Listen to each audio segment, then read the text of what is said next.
After I graduated from high school, I've been working at a small local factory manufacturing molds for nearly 40 years since I was 18. Officially, we had a 2-day off a week, but once or twice a month, I had to work on weekends too. The factory was so busy and thriving. Even though it was a small-town factory, it was responsible for supporting America's technological prowess. I was proud of that. That day was supposed to be my day off, a Saturday. "Alex, were you working today?" said Lisa, the familiar owner of the small diner, looking at me in my work clothes. "Yeah, the boss asked me to come in for some urgent work.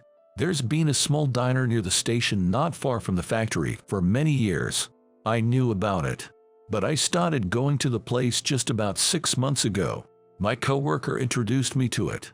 The taste of the food was just right for me, and the price was reasonable, so I liked it. What I liked even more was Lisa, who runs the place by herself. She's friendly and attentive, yet firmly scolds any customers who get drunk or act poorly. Her straight-faced look with fair cheeks matched well with her apron. Shortly after I started going to the place, I asked her, "Hey, how old are you?" 18. I couldn't help but ask back, "Really?" Lisa laughed. "Of course not." I laughed too, at my own foolishness. Since then, she started calling me by Alex. "This chicken soup is tasty," I blurted out, holding a quick glass of beer. "Alex, if it's chicken, you'll eat it." "Easy customer," she said. "It's my favorite, can't help it, but this is delicious." "Which supermarket did you buy it from?" "How rude. I made it myself." "I thought you might come by today, Alex." I said, "Is that so?" and took another spoonful of the chicken soup. Lisa watched me intently. "Could you pack this chicken soup if there's any left? I'll pay you for it." "Sure, but was it that good?" "I lost my wife 15 years ago. Back then, I could cook for my 10-year-old daughter, making lunchboxes and preparing breakfast and dinner. But I never made something like chicken soup. For some reason, I wanted to serve this chicken soup to the guy my daughter would bring over tomorrow. Tomorrow, my daughter is bringing her boyfriend to our house. I always told Harriet that if she found someone she liked, she should introduce him to me first. I persuaded her by saying, "I'll do the same. Tomorrow, it'll become a reality. The first meeting with my daughter's boyfriend. What do you think about serving this chicken soup to her boyfriend?" Lisa, delighted, wrapped up a large quantity of chicken soup, enough for 10 servings, and handed it to me. When Harriet brought her boyfriend over, he was seated in the living room, rigid and formal. I was cooking in the kitchen for him. "It's ready. Let's eat." Harriet brought her nervous boyfriend to the dinner table. "I'm sorry, it's only home cooking." I told Harriet we could have gotten pizzas. "It's my dad's cooking. I wanted you to try it. It's my father's taste." With the same tense look, the boyfriend bowed deeply again. "I'm Robert. I'm a medical intern at the same hospital as Harriet." I thought he was a very serious guy. "Let's skip the formalities," I said, opening a can of beer with a pop, and poured some for him. Then I offered him the food I had prepared. He said, "Thank you," and began to eat. Harriet and I watched Robert's reaction. "How is it? Is it too salty?"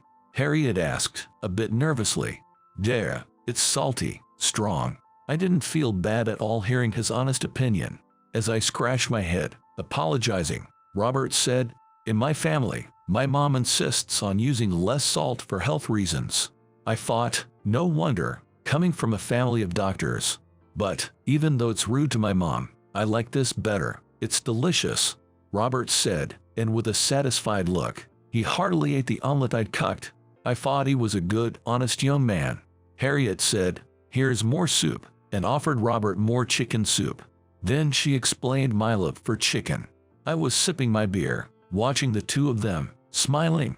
I haven't really eaten chicken soup before, but it's delicious. Is it hard to make? I can't make it. I got it because I like the taste. Robert tried the pickles and said, "Delicious, delicious." "These aren't homemade either. I bought them at the supermarket." I laughed out loud. Harriet laughed too. Robert looked down, a bit embarrassed. A few days later, I went to Lisa's diner. Seeing my face, Lisa immediately asked for my impressions of my first meeting with Harriet's boyfriend. Half of me is happy, half of me is sad. It's just an ordinary feeling of a father who is everywhere. If it's ordinary, then thank God. That's what makes everyone happy after all. Lisa, who usually does not drink during business hours, said, "Let me treat you to a drink." And she drank my reserved bottle of vodka. There were several other customers, but Lisa was mostly ignoring them. She wanted to hear my story. First, I reported that Lisa's chicken soup was well received. Then, as Lisa asked, I told her how Harriet and Robert met at the same workplace, a university hospital. Harriet is a hospital clerk. Robert is a resident in the general surgery department, and he grew up in a family of doctors with a history of high education. His father is said to be the head of the hospital department and a professor. His father is an important person. Hearing Lisa's words, I remembered saying something similar to Robert. I told Harriet how strange his reaction was at the time. He gets defensive all of a sudden. It's nice to be called great by others, but his father thinks he's great himself. He thinks he's in some kind of privileged class. He gets defensive, saying he hates that. Well, even though I haven't met him, I like him already. Raising my glass filled with vodka, I thought to myself that I've got Lisa's approval. Then Lisa quickly raised her own glass and we toasted. The next weekend, from the morning, Harriet was feeling tense. She wore a brand new suit and was preparing to go out. Now, it was Harriet's turn to greet Robert's parents. If the two continue dating smoothly and even get married, then it would be time for me and their parents to greet each other. I vaguely imagined that scene. Then, Harriet's cell phone ringtone sounded. What? Cancelled? Harriet's face paled instantly as she took the call. The caller was Robert, informing her that their meeting with his parents for that day had been called off. Not long after, Robert rushed to our house to explain the situation. He had asked his parents a few days ago to stay home in the afternoon as he had someone he wanted them to meet. He kept quiet about the details. I thought my father would immediately oppose my relationship with Harriet if I told him. So, I thought I'd let them meet Harriet in person first. I thought they would like her once they met her. His father, the head of the hospital department who also handles personnel matters, seems to have misunderstood that Robert wanted to hire a friend or junior from medical school. Since then, there had been no chance for Robert to meet his father because Robert was on duty or his father was away for a conference until today. On the other hand, his mother seemed to have sensed that the person Robert wanted them to meet was his girlfriend, and she told her husband about it the night before. This morning, I was asked by my father, "Your mother says this, but is it true?" He reluctantly confessed everything. Then he was interrogated by his father about what was she doing. When he revealed that she was a clerk at the hospital, his father snorted. Then he said, "You don't need to bring every girl you date home, just the ones you want to marry. So that's why I'm considering marriage with Harriet," said Robert, clenching his teeth in frustration and firmly placing his hand over Harriet's as she listened next to him. I became unbearably restless. Without thinking about the consequences, I visited the house where Robert lived with his parents. I thought to myself, this is what a quiet residential neighborhood is like. Among all the houses, his family's mansion stood out. "I'm Harriet's father, who was supposed to visit today. I've come because I'd like to talk to you." When I announced myself over the intercom, the gate opened and I was let in, but only as far as the front door. Robert's father looked me over from head to toe without even trying to hide his displeasure. He asked about my job in a rude manner. I answered that I worked in a factory that manufactures molds. A mere clerk tries to get her hands on my son, as if she's hitting the jackpot. "So it's the parents' doing," he said, looking around me suspiciously. And then he asked, "Where's the mother?" I answered that my wife had died of illness 15 years ago, and we had been a father-child household since then.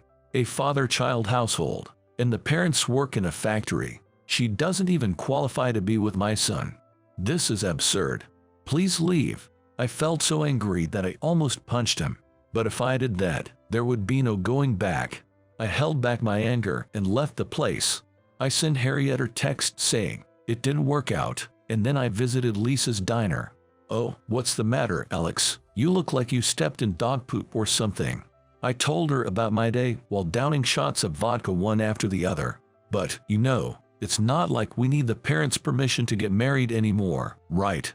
Even if her parents are against it, all I have to do is support her." Then Lisa said, "That's true, but wouldn't it be better to be blessed by everyone? But if that father is the one we have to deal with, I feel like I don't stand a chance. He's a big shot at that university hospital over in Boston, right? From a family of doctors. What's his name? Smith. The son's name is Robert, but I don't know the father's first name." When I said that, Lisa repeated the name Smith to herself and seemed to come up with an idea. "Hey, set up a meeting," Lisa said. "If they look down on us for being a father-child household, we can make it known that I'm about to remarry, and she would play the role of my new wife." I couldn't keep up with Lisa's sudden suggestion. "Alex, I won't treat you badly." "Okay, I understand. I'll do as you say." And so, through Robert, I somehow managed to arrange a second meeting with his father. Just as Lisa suggested, she accompanied me as my soon-to-be second wife to their house in Boston. Lisa and I were shown into the living room.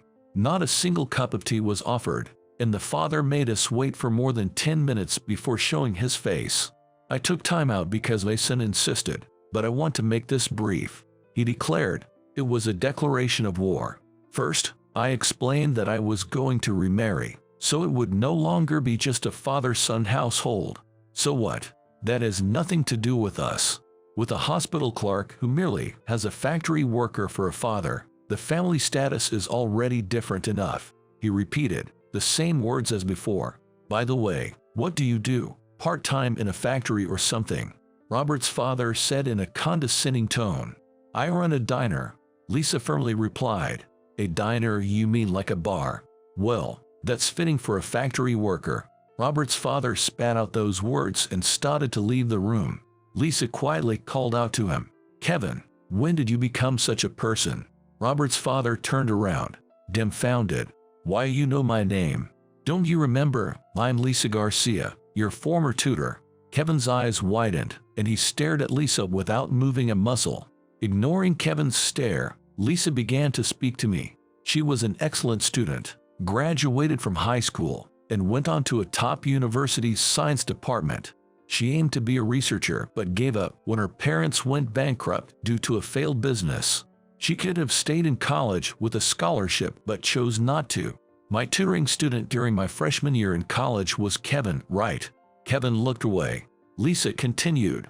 She had not only helped him with his studies but also given him plenty of advice on love. High schooler Kevin fell in love with a poor girl from a family on welfare. When his parents found out, they vehemently opposed it, saying their statuses and backgrounds were different. "Kevin, back then, you were troubled, asking what is status, what is family background. You were frustrated and cried, remember? So what? I was just a naive child back then, that's all. I was just flustered, caught between the two. Well, but I must say this, just for old time's sake." Lisa said that Kevin's treatment towards Harriet and Robert was just a repetition of the treatment Kevin had received from his parents when he was in high school. Kevin didn't even flinch. "Excuse me, but did you have an arranged marriage with your wife, or was it a love match? Did you like her family background? Was her social status appropriate? If that's all, your wife must be very unfortunate." At Lisa's venomous words, Kevin, who had been standing defiantly, buckled at the knees. About 2 weeks later, the stern warning Lisa gave seemed to have had an excessive effect. Harriet was invited to greet Robert's parents. I went to report to Lisa right away. Lisa was pleased and said it was good news. But hey, something's bothering me.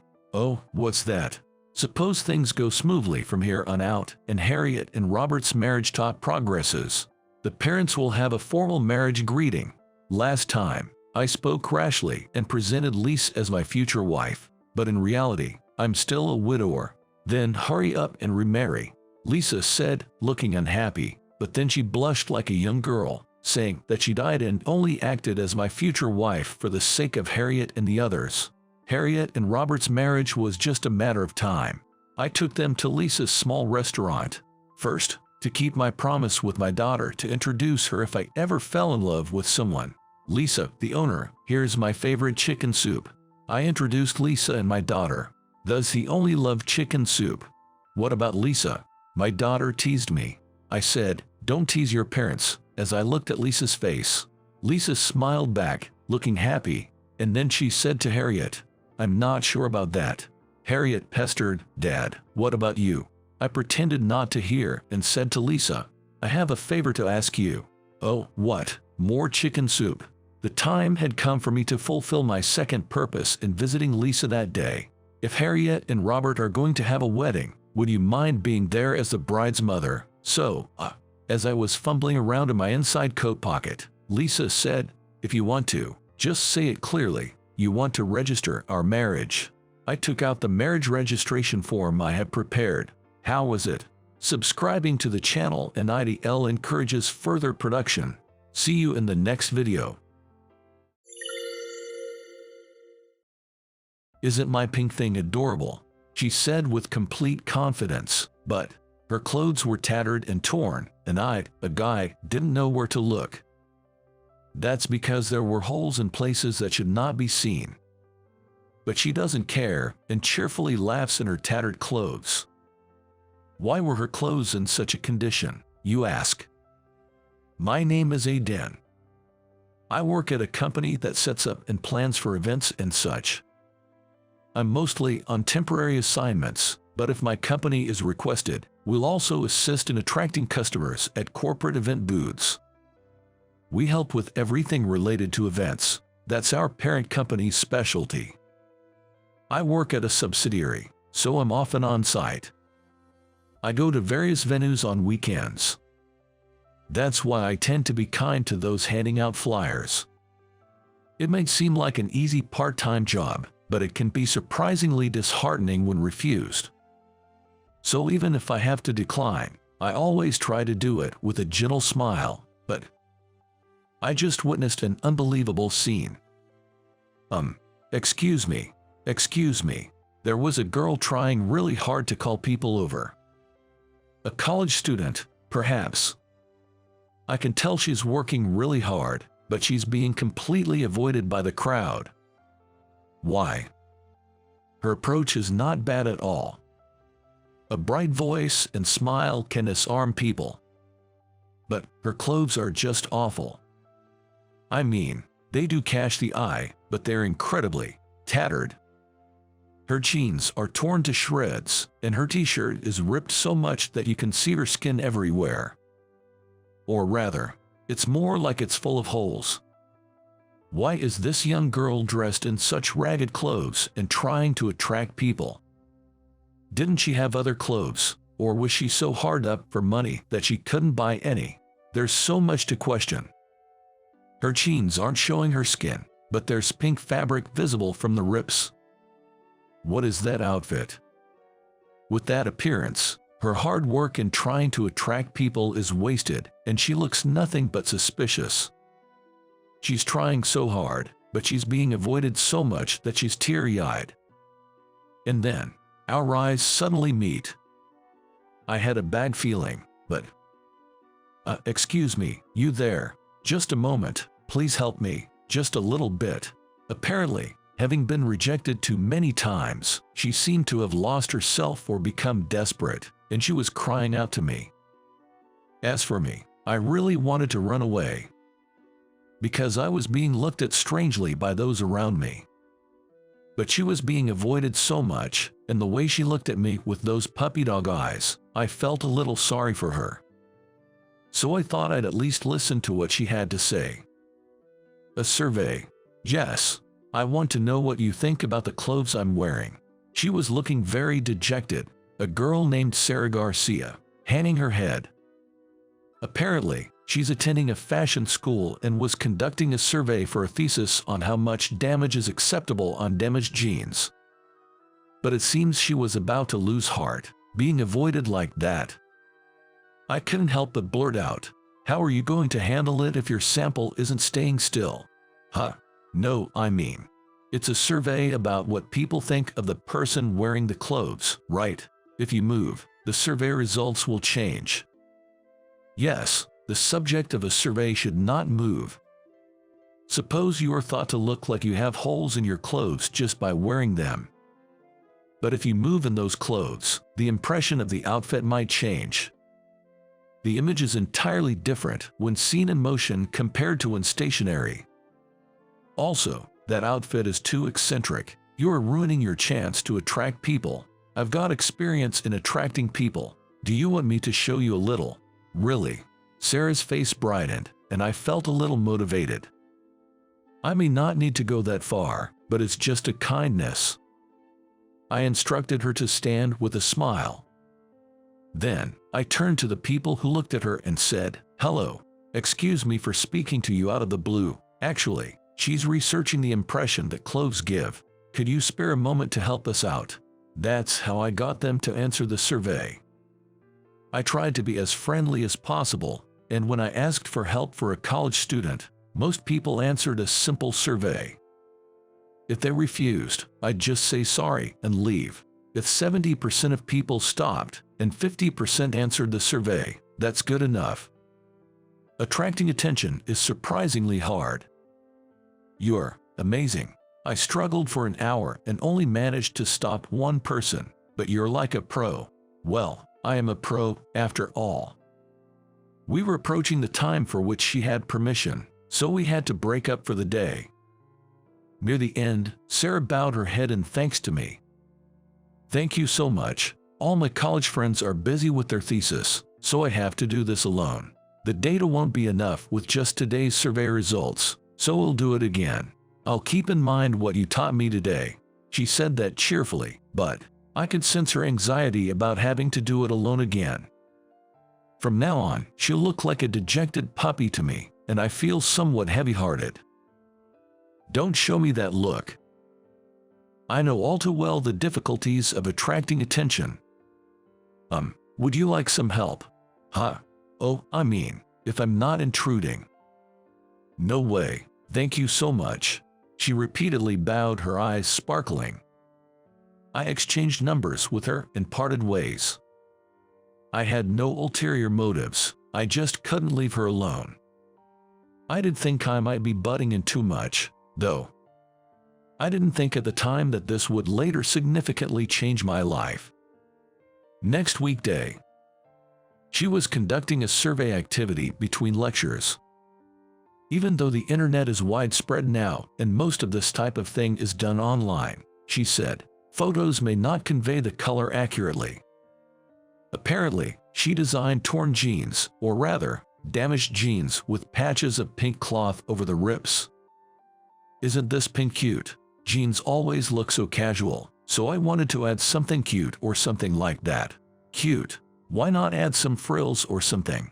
Frills make it look too feminine, losing the casual feel, and adding too much frill will change the silhouette. So no, she said, but honestly, I don't understand what would change.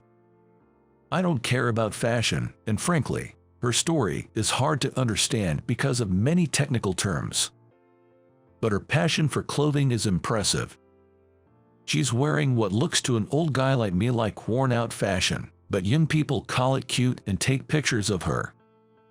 I don't understand it at all. Is this the trend? But even if it's trendy, I couldn't help but, actually, I was quite concerned that the undergarments were so visible. I mean, the top was so see-through. Wouldn't anyone be concerned? I thought. But it turns out that this skin-showing fashion was also her idea. Haha, no, it's not like that.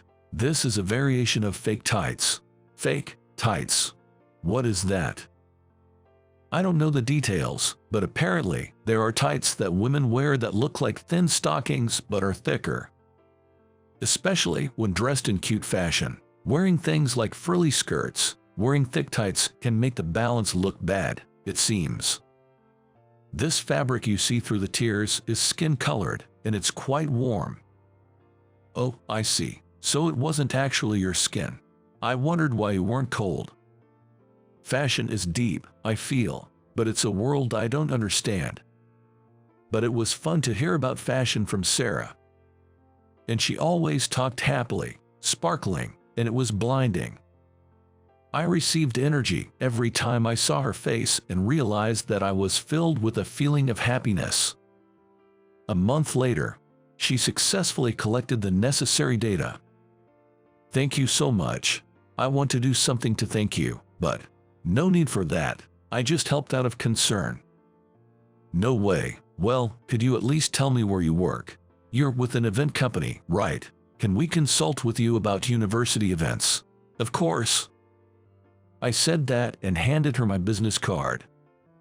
It would be great if she talked about me to someone and they contacted me for assistance. Well, things don't always go smoothly, and I didn't do it because I wanted something in return. Rather, I did it because I wanted to see Sarah. So, well, to say that this is the end is honestly a bit lonely. But a working guy like me doesn't match a college student like Sarah, and surely someone younger with a better fashion sense and cooler will sweep her off her feet. Thinking that, we parted with smiles in the end. But then, a week later, I was utterly confused. Because when I arrived at work in the morning, suddenly, someone tapped me on the shoulder. Whoa, I was so startled that I jumped.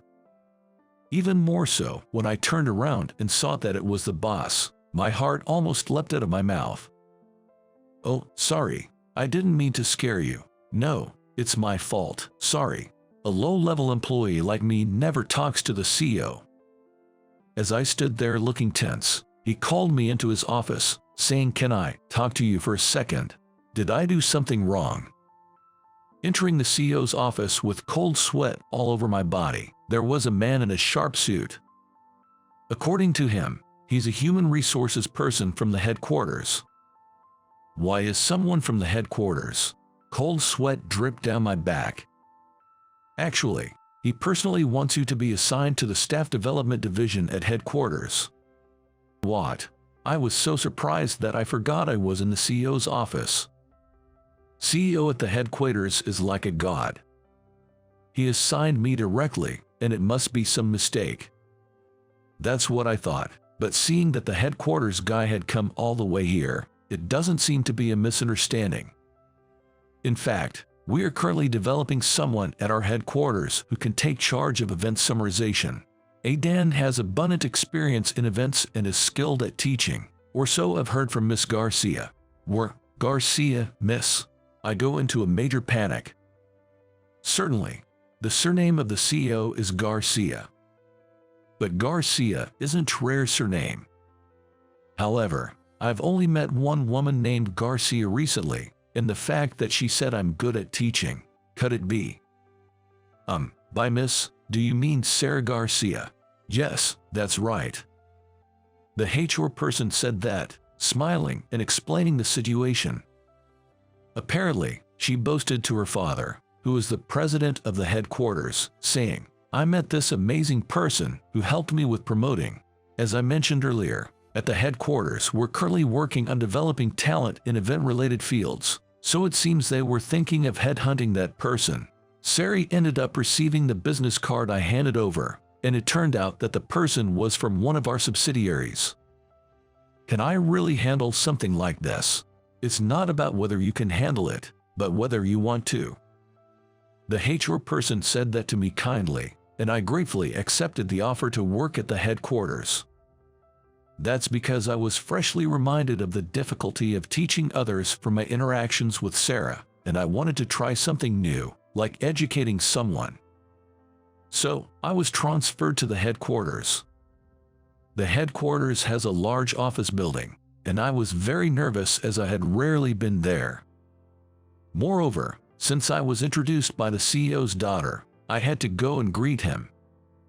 As I headed to greet the CEO, with great trepidation, I heard, "Dan, there is Sarah here as well."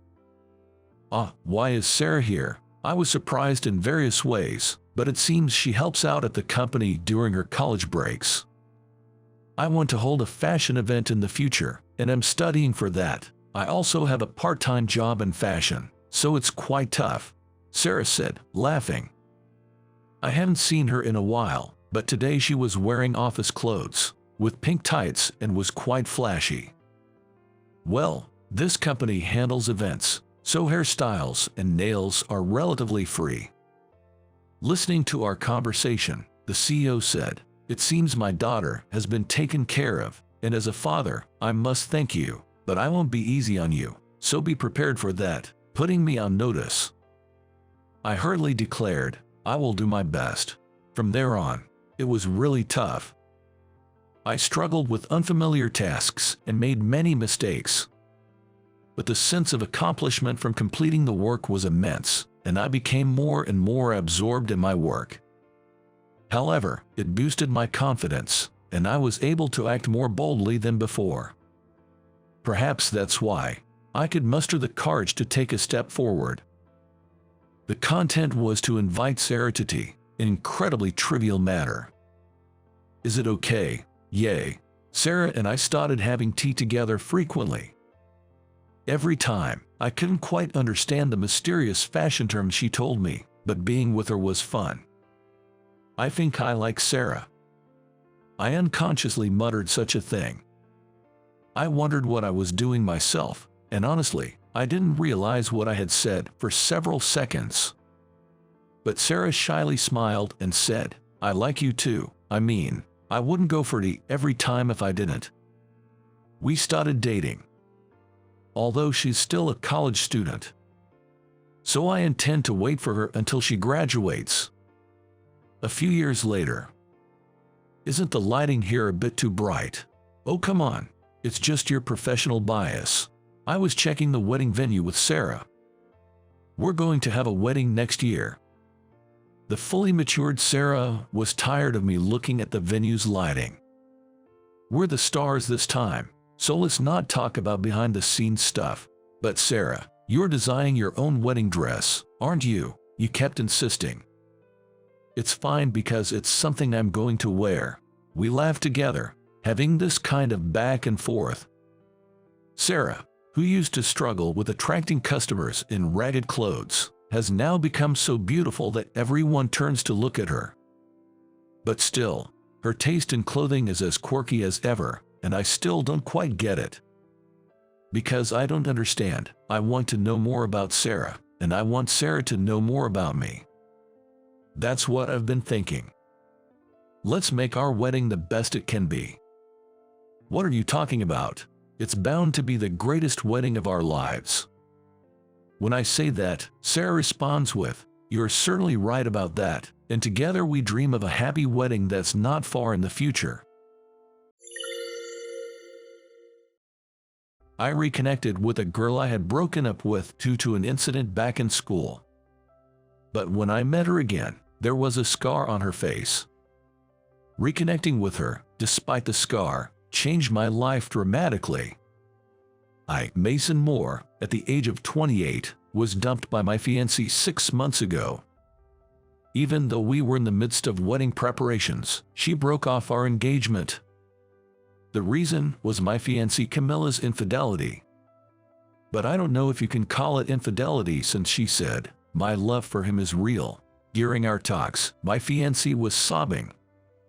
Do you really love me? I don't feel any love from you, Mason. I couldn't respond to Camilla, who said this. I thought I loved Camilla. But even when I found out about her infidelity, or when our engagement was broken off, I didn't cry or cling to her. I was never so shocked that I couldn't get food down my throat. I had decided to get married just because I thought it was about time, given my age. When Camilla broke up with me, all I said was a few short words. I understand. Please take care of the compensation and the wedding cancellation fee. Upon hearing that, Camilla threw a glass of water at me and yelled, you're the worst, trash, inhuman. But I was the one who got dumped, right? I almost said that, but I stopped myself as it would only add fuel to the fire. I've had other lovers besides that fiancé, but they were all pretty much the same. You don't really love me, do you? Do you even want to be in a relationship? I've been told things like that and we broke up. It's probably not the women's fault. I understand. The problem is with me. I fell in love in high school that I can't forget. Since then, I haven't found anyone I can love as much as I loved her in high school. The name of that high school girlfriend is Nora Anderson. Rather than being beautiful, she had big eyes and cute dimples when she smiled. She was cheerful and lively, always surrounded by friends. As for me, I was just an ordinary high school boy. I wasn't energetic enough to fool around, but I don't think I had a gloomy personality either. The reason I and Nora got close, who was the most popular girl in the class and too ordinary me, was a school event. We were assigned to the same task for the event. Through talking, I learned that Nora, like me, came from a single-parent household. I was in my rebellious phase back then, and I found my worrying mother annoying. I blamed her for our lack of money and our hard life, and we fought constantly. But Nora was different. She cared deeply for her mother and seemed to think that helping each other was natural, even if life was tough. Talking to Nora, who thought this way, made me feel childish and uncool for being rebellious. As I talked and spent time with Nora, my attitude towards my mother softened, and the tension between us disappeared. My resentment towards adults and my anger at being poked and completely vanished, but being with Nora made me feel lighter. Nora and I were together from the end of our freshman year to our senior year of high school. I vaguely thought that we would always be together and maybe get married someday. But we broke up right before exams. If one of us had found someone else, or if we had started to dislike each other, I might have forgotten about my love for Nora quickly. But there was a reason Nora and I broke up. I couldn't accept that reason at all, so maybe that's why I can't forget about Nora, even 10 years later. After becoming a working adult, I heard from a high school friend that Nora had married an elite businessman and was a stay-at-home wife. I was relieved that she was happy, but I remember feeling empty because I was the only one still hung up on Nora. But now, at 28, I can't keep in touch with her or see her or talk to her. I thought that my unresolved feelings for her would continue to smolder in my arms. It was on an afternoon when the company was closed that things changed. I had spent the whole morning living a lazy life and finally got out of bed in the early afternoon and took my suit to the dry cleaners. But this was a weekday, and my usual dry cleaner was closed for the day. I had no particular preference for that store, so I visited a different dry cleaner than usual.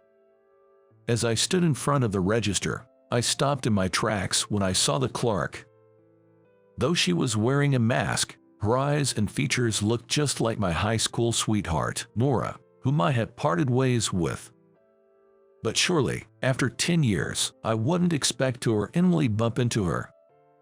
I assumed that I had only thought it was Nora because I had been reminiscing about our high school days and saw a woman who resembled her. But then I saw Nora's name clearly written on her name tag. Our eyes met, and I was sure. "Nora, is that you?"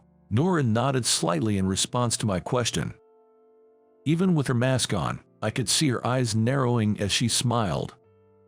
"Mason, long time no see." Her laughter and voice were unmistakably Nora's. My unforgettable first love. But Nora still had the same last name as in high school. And there was no ring on her left hand. But I knew that suddenly asking "Did you get divorced?" would be incredibly rude. "Nora, what are you doing here?" "I work here, dry cleaning. Can I take it?" Realizing I had been staring at Nora, holding onto my suit, I finally handed it over. Nora took the suit and processed it. All the while, she carried the conversation for me, who couldn't say a word. "Nice suit. You must work for a great company. Wow, Mason, you've grown up." "Nah, I'm just a regular office worker." "You live around here?" "I'm about a 10-minute walk away. I live nearby too." Talking to Nora for the first time in 10 years was a bit nerve-wracking. Though her appearance was that of a mature and beautiful woman, her way of speaking was as bright and lively as during our student days. That's what I had loved about her. I wanted to ask her various things, but unfortunately, another customer arrived. I was just a customer at a dry cleaning place. I had to leave without getting in Nora's way. But noticing my downcast expression, Nora waved to me and said, "The reunion, you coming? I wasn't planning to go, but I heard our old teacher is retiring, so I think I should go since he helped me out so much." I immediately jumped at the opportunity. I had initially planned to skip the reunion, but my close friends had insisted that I come this time, so I reluctantly agreed. "I'm going to the reunion too." At the sound of my loud voice, Nora chuckled. "Then, let's talk more at that time."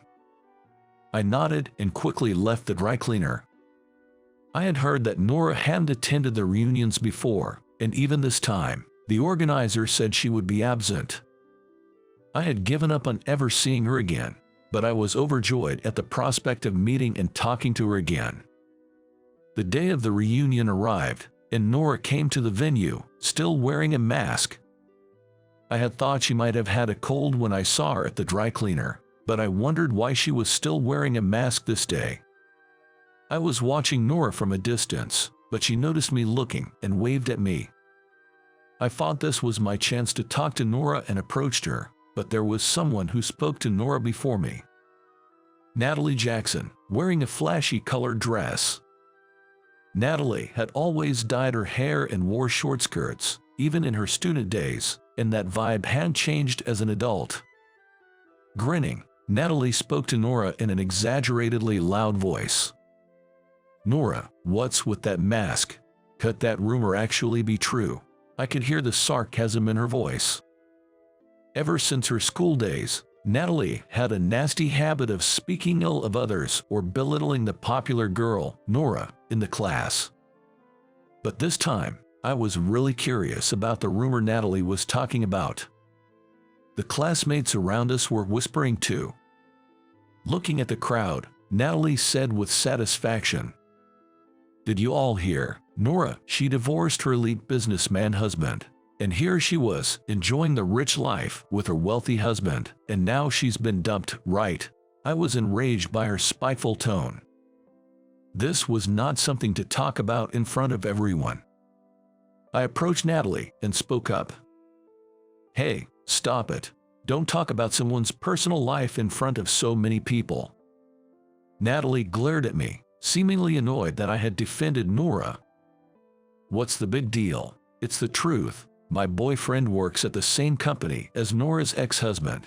It seems to be the talk of the office. Apparently, Nora's ex-husband is lamenting. He feels like he paid for defective goods, having such a disappointing wife. If that was true, then her ex-husband was a real jerk too.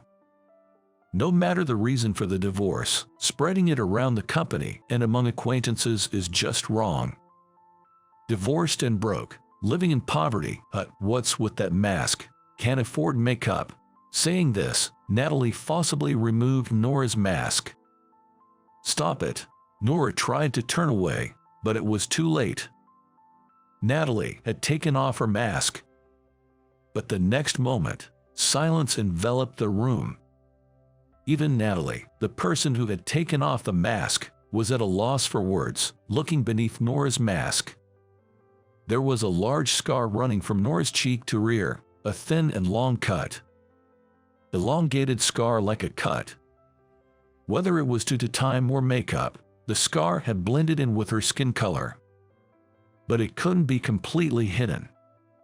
"What's with that scar? It's disgusting." Hearing Natalie's murmur, the people around didn't openly raise their voices, but they were clearly disturbed. I couldn't bear it, so I grabbed Nora's hand and took her to the balcony. When we reached the empty balcony, Nora looked at me and said, "Thank you." Honestly, it was uncomfortable being in that room, but I guess everyone would be shocked to see such a scar. Nora said this as she put her mask back on. It didn't suit Nora to say such a thing in a self-deprecating way, and it made me a little sad. "Can I ask about that scar? You don't have to tell me if you don't want to." Nora then told me about her married life.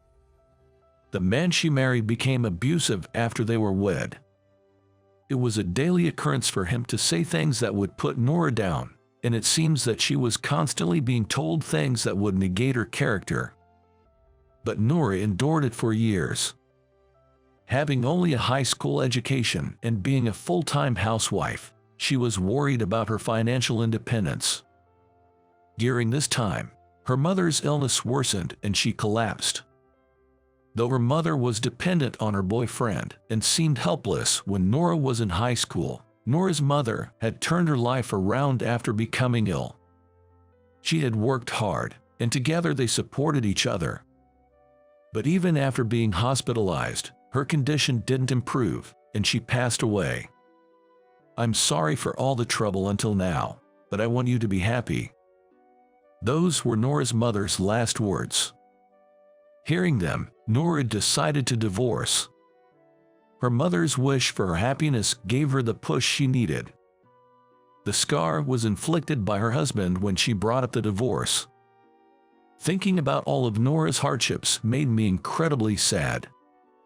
But seeing me like that, Nora lightly tapped my back.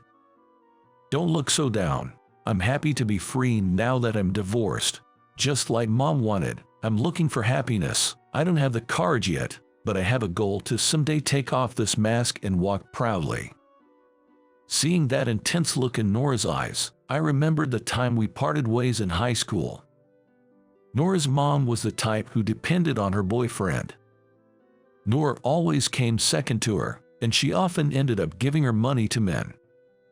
But Nora managed her mother's earnings and even worked part-time jobs, trying hard to save up for college application fees. However, just before the exams, she found out that her mother had spent the money meant for the exams. At about the same time, her mother's illness was discovered, and Nora's mom was dumped by the boyfriend she had been financially supporting. Despite having such a terrible mother, Nora said she would give up on her exams and work to support her mother.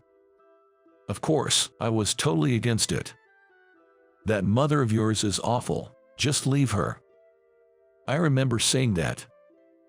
I thought she should just leave her mother, live alone, save some money, and go to college, even if she had to take out student loans. But Nora didn't abandon her mother. "She's my only family," she said. I understood how Nora felt, but I just couldn't agree with her. Looking back, I realize how childish I was. I was so dazzled by Nora's efforts to support her family, and felt so inferior because I couldn't do anything, that Nora and I grew apart. And we eventually broke up. As my high school memories faded, the 28-year-old Nora in front of me took off her mask. A scar was revealed under the mask. Under the mask, it's quite something, isn't it? I looked back into Nora's eyes firmly. "Yeah, but this here is even more amazing," I said, pointing to Nora's heart. "You're still as strong as you were in school, if not stronger. You've supported your family, found the courage to escape from violence, and you're still looking forward even though you've been hurt." Nora smiled, looking a little shy at my words. "Thank you, but you're the same, aren't you, Mason?" I didn't understand what Nora meant, so I waited for her next words. "You were cool even back in school, Mason. Remember when you defended me from my friends when they teased me about my mom? And just now, you were the only one to take me away when people were talking about my scar.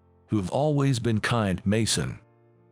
It was the first time I realized that there was kindness in me. I had thought of myself as an indecisive guy who was neither serious about work nor love. I never even considered that I could be kind to others. I remember when we were dating in school, we used to hold hands a lot. Do you remember? Of course, I remembered.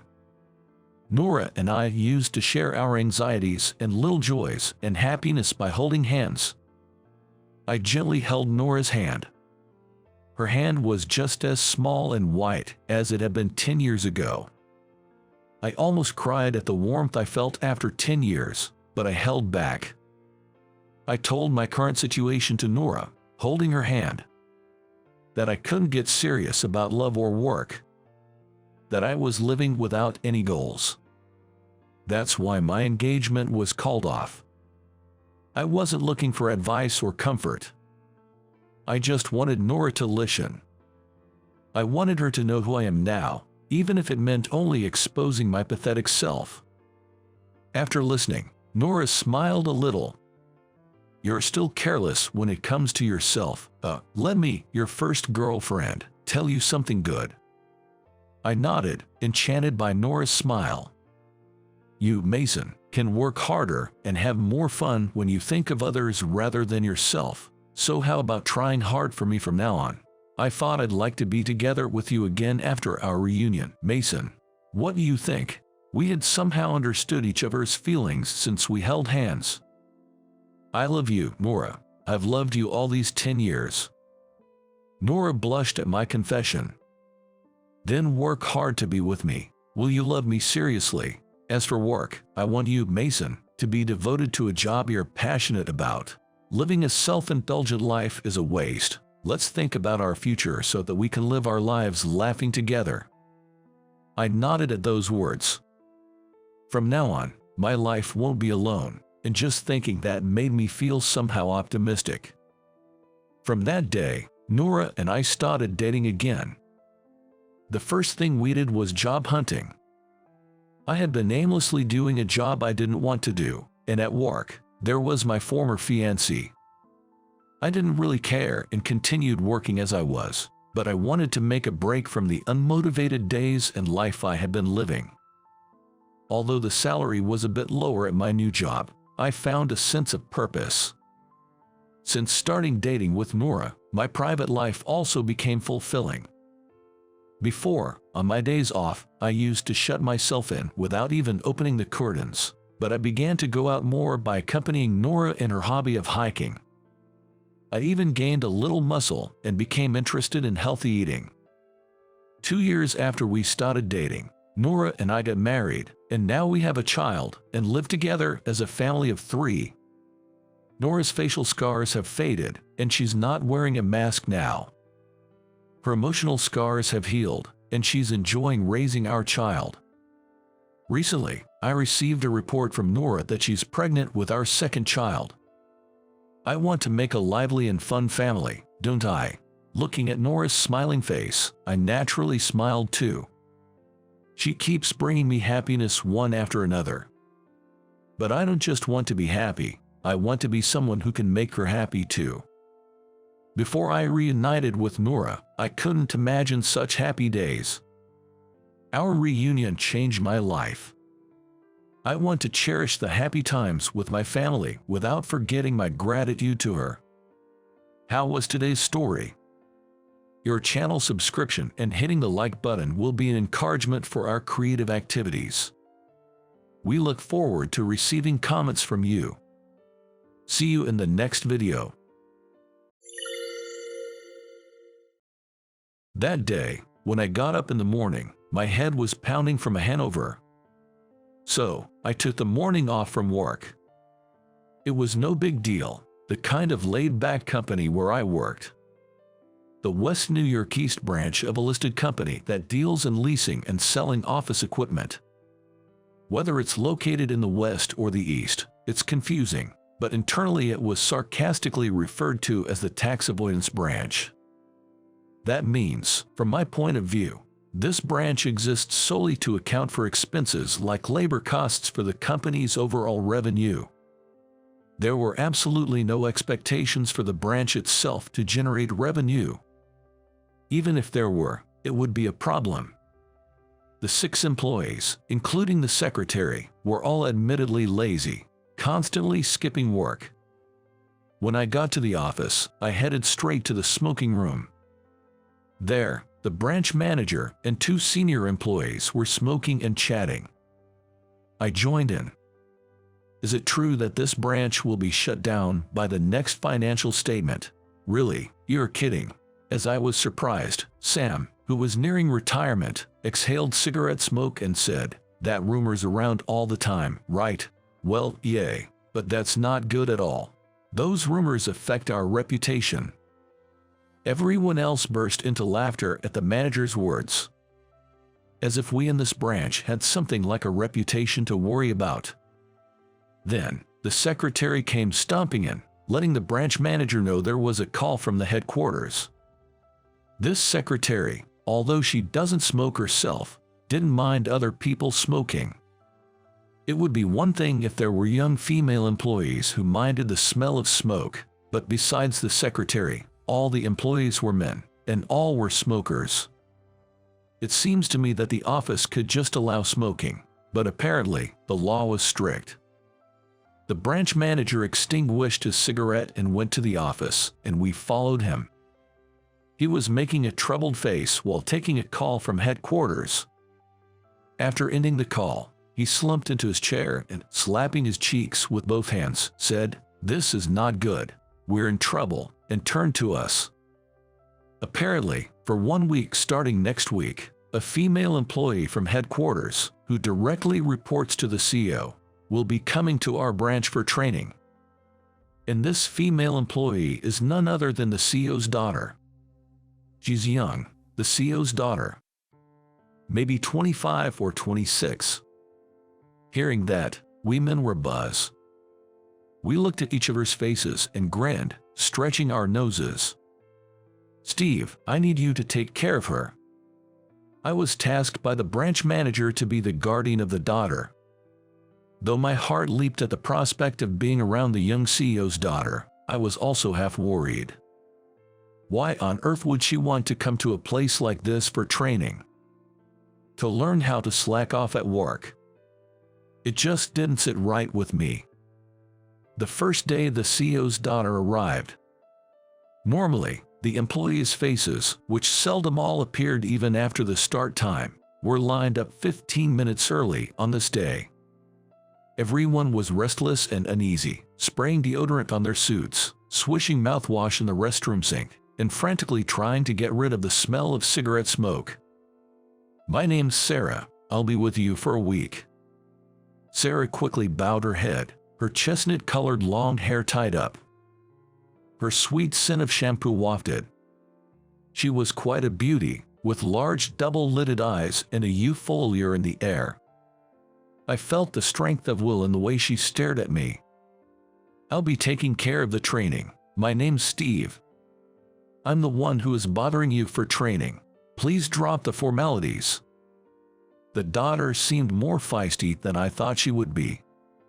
As I began explaining to Sarah about the sales area of our branch and the current customers, the branch manager, followed by Sam, and then the other 2 men, as if they'd arranged it, got up and slowly headed to the smoking room along the wall.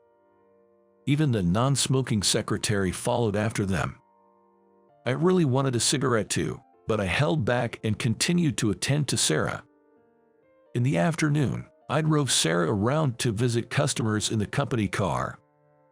Sarah, possibly nervous, kept her lips sealed and stared straight ahead. "You don't need to be so tense. These are our regular customers." My words were met with a slight nod from Sarah, still facing forward. "I hope the car doesn't smell like cigarettes." I sniffed around, only to smell Sarah's sweet shampoo, not cigarettes. I glanced at Sarah and saw her kneecaps peeking out from her skirt. I was taken aback. Focus on driving." "Hello there, Brown Office Equipment. Here for your regular inspection." The first place I took Sarah was a longtime client, where we leased multifunctional copier. A familiar lady greeted us, sarcastically saying, "You didn't come last month either. This is not a regular inspection. It's an irregular one." I thought our slacking off had been discovered and quickly glanced at Sarah's expression. She was staring emotionlessly ahead. On the second and third day too, I drove Sarah in the company car, taking her on token sales routes and regular inspections. And on the fourth day, "We're a little early, but how about lunch? There's a great burger restaurant ahead." Sarah answered yes, but looked somewhat dissatisfied. Perhaps this young lady doesn't eat burgers. Sarah and I sat side by side at the counter of the restaurant. While waiting for the burgers, I searched for a conversation topic, feeling the awkward silence. When in doubt, talk about the weather. The weather's good today, isn't it? It's cloudy, though. The atmosphere became even more awkward. Then, can I ask you something? Don't you do any door-to-door sales? Sarah asked me. Waving my hand in front of my face, I said, rarely. It's usually a waste of time. But isn't it great in sales if you get one deal out of 10 attempts? Well, people say that, but it's a hassle, isn't it? It's best to handle work safely without any highs or lows. Sarah reacted to my casual remark, giving me a sharp glare. I looked away, and just then the burgers were served. Nice timing. I picked up my burger and bit into it. However, while we were driving after lunch, Sarah brought up the conversation again. Without any highs or lows means neither good nor bad, right? What does handling work safely mean? Does it mean doing nothing? Her words were sharp. I wondered what had rubbed her the wrong way. Is your job really that fun? That's impressive. Are you satisfied every day? To me, that kind of life is the worst. I was also ticked off by that. I pulled the car over to the side of the road and stopped. You have no business judging my life. After all, you're the CEO's daughter. You must be enjoying a splendid life, I said. After saying that, I realized I had gone too far. But I had been frustrated by having to look after Sarah day after day. Even though I had gotten carried away, I felt like I had let it all out and felt refreshed. Suddenly, Sarah covered her face with both hands and began to cry out loud. Making a woman cry in the car if someone passing by saw it, there's no telling what they would think. I looked around in a panic. Hey, I went too far, I'm sorry. Then an unexpected response came from Sarah. Daughter, the CEO's daughter. Everyone says it, but I'm a human being too. I still don't know anything about the world. Sarah choked on her words at that point. I bought bottles of water at a gas station and returned to where Sarah was sitting in front of the park's fountain. I made you slack off because of me, said Sarah. It's the usual thing, slacking off. Oh, I might get scolded again. When I handed her the water bottle, Sarah bowed her head slightly. I graduated from college 4 years ago and joined my father's company, she said. Sarah had tried job hunting but hadn't received the offers she hoped for. Her father told her if she wanted to work, she could work at his company. My father said that since I'm a woman, any job would do. It's just a seat warmer until I get married. That's what he told me. That was truly old-fashioned thinking. I had only known him from the company's entrance ceremony and a few speeches he gave throughout the year, but I hadn't realized he thought that way. Sure, the company brochure had a picture of the smiling CEO with the words, "We support women in their careers," but still.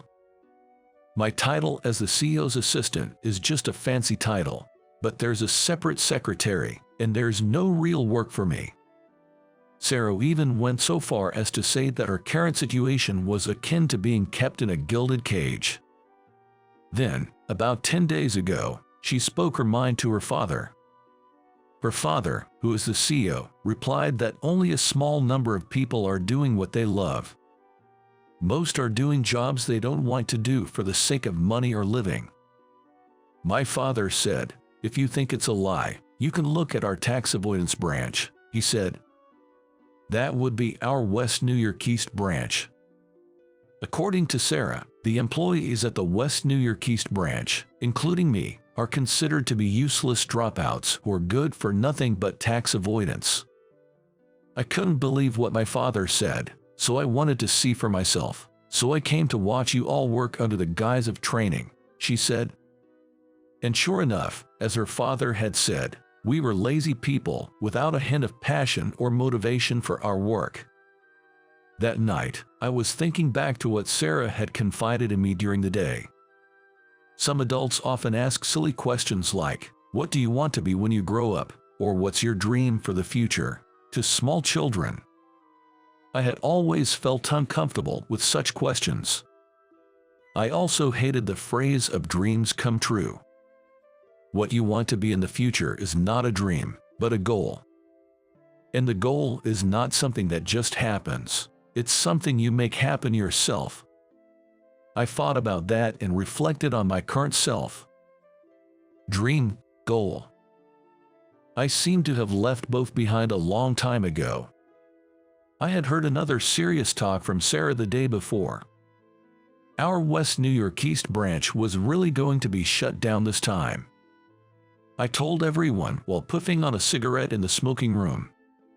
So, we're getting fired? Well, I don't know about that. I answered my coworker's question. But even if we get transferred somewhere else, we still have to work properly. My manager patted the sighing coworker on his shoulder and said, "Don't say that now." Sarah's last day of training. Headquarters has a project they want to know if we can get a contract for. Several sales attempts were made, but we were totally ignored. So, we'd given up and left it alone. I somehow thought of taking Sarah to that sales there. Yes, definitely. Sarah, with wide, round eyes, nodded vigorously. "Oh, it's you." The client looked at me with a disgusted face. "You only show up when we've forgotten about you, and you ignore our inquiries." "I'm very sorry." I bowed deeply, and Sarah bowed with me. "Who is this?" I apologize for the delay. "My name is Sarah, and I'm in training." Sarah handed over her business card, and the client stared at it intently. "Your name is Sarah." Sarah nodded slightly, her face downcast. "She's the CEO's daughter." The client's attitude changed dramatically at the appearance of the CEO's daughter herself. I opened the materials I brought, and Sarah enthusiastically explained them. Seeing Sarah's fervor, I felt my own heart warm. And at last, we secured a major lease contract with them. That evening, we had Sarah's farewell party, doubling as a celebration for the big contract, at our favorite bar. Everyone ordered their favorite food and drinks, and the alcohol was flowing nicely. But she's really something, the CEO's daughter, closing a deal on her first visit, one we've been trying to get forever. Sarah bashfully looked down. But I was angry at the manager's insincere but harmless words. "That's not correct." I raised my voice involuntarily. Everyone looked at me with question marks above their heads. Well, sure, it might have helped that Sarah was the CEO's daughter, but her presentation was excellent. That's why we got this job. I was passionately defending my stance, and everyone was watching me, still with question marks. I chugged the last of the whiskey and soda left in my mug and gulped. The next day, she came to say thanks for taking care of her for the week. "Steve, I said some rude things to you." "No, it's my fault." I bowed to her as she left, then quickly ran after her. I told her that from now on, I would break away from merely going through the motions at work. I'm going to really live here. I'll be pushing sales hard. She nodded at me vigorously and smiled faintly. "It's been fun this past week. Meeting you, Steve, is something I'll never forget." What a turn of events. Our branch in West New York East, which was not just rumored to be closed but actually slated for it, was to continue. "It's all thanks to my performance, right?" I said, puffing out a cloud of cigarette smoke. Then, Sam slapped me on the head, saying, "You fool." In fact, my aggressive sales tactics had caused the branch's sales to skyrocket. That's when the branch manager chimed in. "You know, the CEO's daughter apparently pleaded with the CEO directly. It's too valuable a branch to close down," she said. A little while later, I was loafing in a coffee shop smoking room, smoking a cigarette between outdoor rounds. "Is it okay?" Loafing again. The one who sat down in front of me was her. I stubbed out the cigarette in the ashtray and waved away the lingering smoke. "It's a break. Don't make it sound so bad," I said, and she grinned. Sarah, why are you here? Oh, this is the first time someone has called me by my first name. Is it? She had quit her job, defying her father's wishes, and had moved out to live alone in a studio apartment, working part-time at a convenience store while job hunting. I called after her as she stood to leave, saying it was a coincidence. How about, once you get a job, we can go to a fancy and delicious restaurant to celebrate? At my invitation, she puffed out her cheeks in mock anger. A job celebration, is that all? I froze in surprise, and she smiled warmly. Then she waved goodbye, and I watched her walk away with a brisk step. How did you like it? Subscribing to the channel will encourage production. See you in the next video. My name is Bob. Though I'm still in my 20s, I've let out sighs so deep it felt like life's sin might be near. If life had ranks, I'd say I'm currently living the very bottom of it. That's how low I was in life. Everyone has their low moments, right? But can you say that to a miserable man who got cheated on and dumped by his wife in their 5th year of marriage? I love my wife. I've known her since high school, including the time we dated. We've been together for over 10 years. She was beautiful, kind, although she could be sharp with her words at times. But she supported the weak me, and I loved her deeply, feeling truly happy. Every payday, I'd buy flowers for her on my way home. On that day, I planned to buy, though cliché, red roses. That's when I saw her, walking arm in arm with a man I didn't recognize. I was in shock. Why my wife? The direction they were heading led straight to the hotel district. I blanked out, and before I knew it, I was confronting my wife. And guess what she said to me? "Don't get in the way of my fun, you useless ATM." The coldness in her voice was piercing. She never really loved me. I was just a money machine to her, always buying her gifts. She saw me as nothing more than a tool. It was a huge shock to me.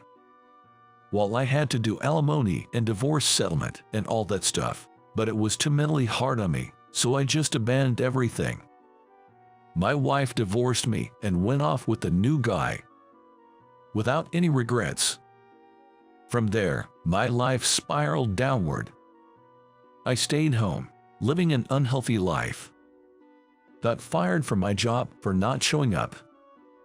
Couldn't pay the rent, and my parents, who were my guarantors, got notified. Seeing how broken I was, my parents decided to distract me by getting me a job at a small printing company they knew. And today's my first day. Of course, I'd sigh, right? Well, I knew I couldn't keep hiding away. It was not exactly the company I'd have chosen. And to return to my hometown under such circumstances. But it was my fault for leaving my previous job so recklessly. I had no choice but to accept it. "Excuse me, I'm starting work here today. My name's Bob." With a shift in my mindset, I entered the company. I'd been here once before, for an interview, since the CEO is friend of my dad. The first floor is an office and a workshop, while the second deals with data management for the print materials. When I came before, it was a day off and only the CEO was around, but today there are a few office staff, which is comforting. Bob, right, the boss told me about you. Wait, Catherine, I blurted out in surprise. The office lady who came to show me around was a classmate of mine. We were close friends from elementary through middle school. You startled me. It's been ages, Bob. You too. I had no idea you worked here. I was so shocked I forgot my manners for a moment and quickly cleared my throat. Seeing that, Catherine exclaimed, "Oh," and after a brief pause said, "Bob, the CEO is waiting for you. I'll show you in." "Thanks," I replied.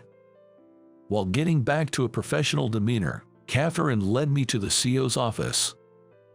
Inside, my heart was racing so fast I thought it might jump out of my mouth. After all, Catherine was my first love. As I mentioned earlier, Catherine and I are childhood friends. Rather than seeing each other as the opposite gender, we had been friends for the longest time. So, we spent a lot of time together, but I never confessed my feelings, not wanting to ruin our relationship. You know, being in middle school is such a sensitive time. It's hard to put things into words. I really wanted to confess my feelings on our graduation day, but I didn't have the courage, and in the end, I couldn't do it. Without any change, Catherine and I graduated from high school as friends, and eventually lost touch. In time, I married someone else but later got divorced. It's sad even thinking about it. Let's drop that topic. Anyway, I became single again and happened to meet my first love once more. It would be weird not to be thrilled, right? Catherine had always seemed mature even during our middle school days, but now she had completely blossomed into an attractive woman, especially in her office attire. Trying to clear my mind, I slapped my cheeks with both hands and entered the CEO's office. After greeting him, I found out I was assigned to the sales department. Coincidentally, a salesperson had just left, and since my previous job was also in sales, that became the reason for my placement. The company is a rather small-scale printing business, with 2 in administration, 3 in sales, and 5 handling the actual printing. Catherine had shifted from sales to administrative assistant, but she also oversees sales operations. So, she's basically my boss. However, regardless of our positions, all employees get along well. They even organized a welcome party for me right away. Well, let's hope Bob does a great job for us. Cheers! They hosted the welcome party at a local bar, with a few from sales, administration, and some from the printing department joining in. Some couldn't join because of work or family matters, but I was just happy to have a party in my honor. Embarrassingly, I had become quite introverted and hadn't socialized in a long time, so this was a refreshing change. Oh, Catherine and Bob went to the same middle school. Yes, Bob has always been handy and has a knack for gardening. With alcohol loosening tongues, everyone was pretty chatty, especially Catherine, who seemed to be drinking at quite a pace. I only knew her up until middle school, but she might be quite the drinker. Hey Bob, are you still taking care of Spike? Spike? Yeah, it's the name of a cactus I've been growing for years. Catherine named it. I've always liked houseplants, frequently buying different kinds. It started with cactus, then succulents, banyan trees, and the collection just kept growing. It was surprising that Catherine remembered Spike. Maybe she had a special attachment, or maybe it was the alcohol talking. But it was fun for me, because it gave us a chance to talk about the old days. But then... Darn, she's completely drunk. Catherine had had too much to drink and passed out. And it was just after everyone had left. If she passed out before everyone left, a couple of guys could have helped me get her into a cab. Now, everyone was gone. What should I do? I can hail a cab, but I don't even know where Catherine lives now. Catherine seemed peacefully asleep, but I couldn't just leave her like that. I considered taking her to a hotel, but it's a bit far and I don't have enough money on me right now.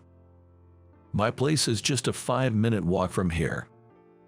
It's a good thing the CEO was kind enough to get a place near my house. I told myself this was an emergency situation and decided to carry Catherine home. Honestly, I felt trapped and I was exhausted, so I really wanted to get home. Of course, I laid Catherine down in the bed while I relaxed on the living room couch. I can't sleep when I've had alcohol, so I was just watching late-night TV. Where am I? It must have been about 3 hours later. Catherine woke up in the middle of the night. Well, of course, she'd wake up if she found herself in an unfamiliar place. I gave her a little wave. Morning, you passed out hard, so I brought you to my place. Oh, really? I'm sorry. Catherine still looked sleepy. After drinking that much, it made sense. I asked, want to sleep a bit more, but Catherine started to slowly walk over and, for some reason, sat down next to me on the couch and then leaned on my shoulder. This made me really nervous, but Catherine seemed very relaxed. It reminds me of old times. The old times. Remember I used to visit your place a lot. Oh, you came to see Spike, right? Back then, Catherine lived in an apartment and couldn't do much gardening. She really loved the cactus I was growing. Now, it's just a nostalgic memory. Well, that was half a lie. A lie. Yeah, I just wanted an excuse to visit your house. Hearing this made my heart skip a beat. Drunk and flushed, Catherine looked up at me. I liked you, Bob, but I was scared to tell you. I've regretted not confessing at graduation so many times. I never thought we'd meet again after you moved away. Then, Catherine sat up and turned to face me. When I realized you were next to me, I got so happy and drank too much. Sorry for causing trouble. Catherine. Haha, what am I even saying while drunk? Such things should be said sober. She looked down, seeming embarrassed. If asked whether this was something she should say while drunk, it'd be a hard call. But hearing about her feelings made me really happy. You know, for the record, I liked you too. Huh. But as teenagers, it's hard to be straightforward with feelings, right? I had regrets too, but now things are different. I averted my gaze. Both of us have grown up and changed. It's hard to like someone just because they were there for you like that old days. And we haven't seen each other for almost 10 years. Values change, and the dynamics of our conversations might be different now. And I still have the scars from being dumped by my ex-wife. It's hard for me to be open to a new relationship right now. I was actually dumped hard by my ex. To be honest, I'm finding it hard to trust women, but I want to trust you, Catherine. I don't doubt your feelings, and I don't deny them. I just need some time. We've been apart for so long, and we've both changed. When I can truly believe in my feelings for you, maybe then I can tell you the words I couldn't at graduation. That was the most I could say for now. I like Catherine, and I want to be by her side. But I'm sure the hole in my heart will get in the way of my feelings for Catherine. I still can't respond right away. It's pathetic, really. While I was thinking this, I'm happy. Catherine started to cry.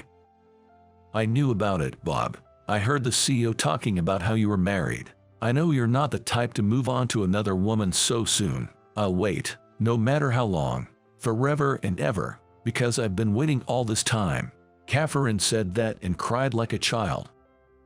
She has been waiting for me all this time. With that thought, I teared up and quickly wiped away a tear. The next day, after all that crying, Catherine woke up past noon. Well, I slept until around the same time. Good morning. Yeah, good morning. Want something to eat? Yeah, I'm hungry. Chatting like a married couple, Catherine started exploring my room, which she probably hadn't seen before. But since I just moved after my divorce, there's nothing particularly interesting. However, Catherine immediately exclaimed, "Oh, it's Spike." She noticed Spike, the cactus, by the window, and her eyes lit up. I've had Spike longer than I was with my ex-wife. To me, Spike is like family, but Catherine looked at him and tilted her head, saying, "Was he this big? Cactus grow slowly, but if you've been raising one for years, it does get bigger." Especially since Catherine hadn't seen Spike in over 10 years. It's no wonder she finds him bigger now. Want a touch? Really? Won't it hurt? It's fine, it won't hurt." With that, Catherine gently touched Spike. I bet Spike never expected to see Catherine again. Even though she jokingly half-lied about it, Catherine really did care for Spike. As a result, "Bob, I'm here again." Somehow, she started visiting my room twice a week to see Spike. Not just Spike, she's also curious about my other succulents and banyan trees. I was truly surprised. She's so different from the assertive woman at work. Because she barges in like that, I've lost my peace. Lately, Catherine's almost living with me. If this goes on for another 6 months, I'll have to make up my mind. "Hey, Catherine." What? "I want you to marry me." With that, Catherine smiled happily, but that's not how. What? I totally didn't see that rejection coming. "You promised to say the words you couldn't at our graduation, remember? Did you think back then that you wanted to marry me?" Catherine said with a grin. She really knows everything. I really can't compete with her. I turned to face Catherine again. And then, I finally told her the words I couldn't say back then. "I love you." How was that? Subscribing to the channel really motivates us to create more content. See you in the next video. "How about living at my place?" She said it as casually as if inviting me to lunch. I was at a loss for words. After all, Susan, was my team leader at my previous company, and then she became my employer. This was about a year ago. The beginning of the story goes back another 3 months. That morning, as soon as I arrived at the office, the department head summoned me in an irritated voice. "Hey Mike, what on earth is this?" As I walked over to his desk, he threw a catalog of new cell phone covers on the desk. Looking at it, there was a cell phone cover design identical to the one I had previously completed. "You said you wanted to redo it, even though you got the go-ahead last time, didn't you?" "Yes, that's because I came up with a better idea, and so, I discussed it with the leader and..." "Did you really sell your design elsewhere?" "No way, that's impossible." But here it was, my rejected design being manufactured by another company. I had no idea why. I looked around for my team leader, Susan, for help.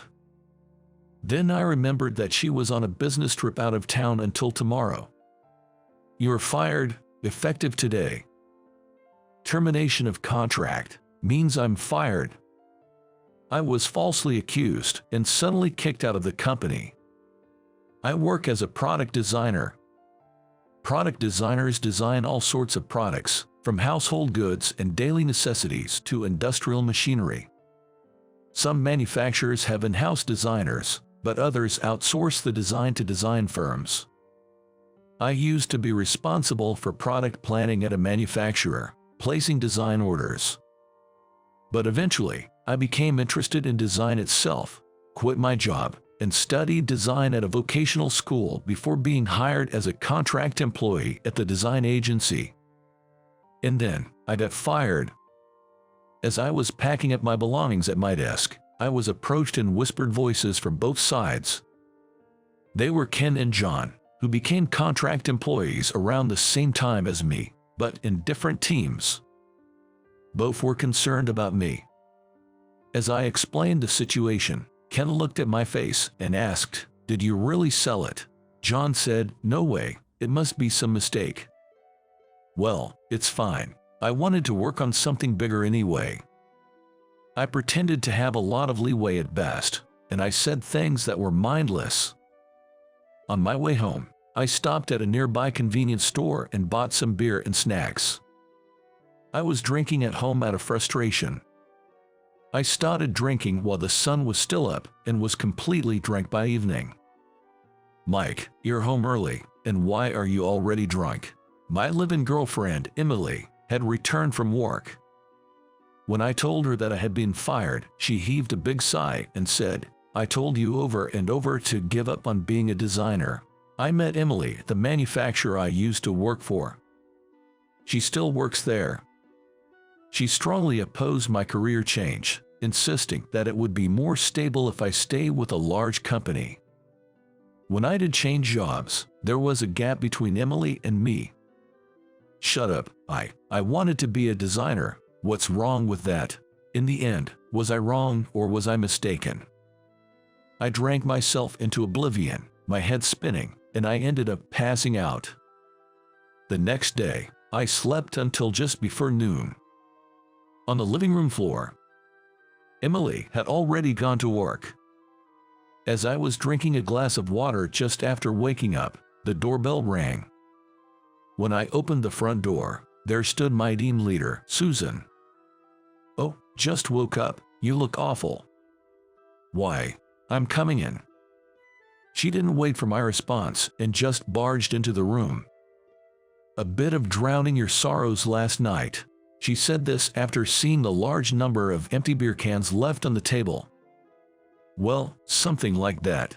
I'm going on a binge eat right now. It's lunchtime anyway.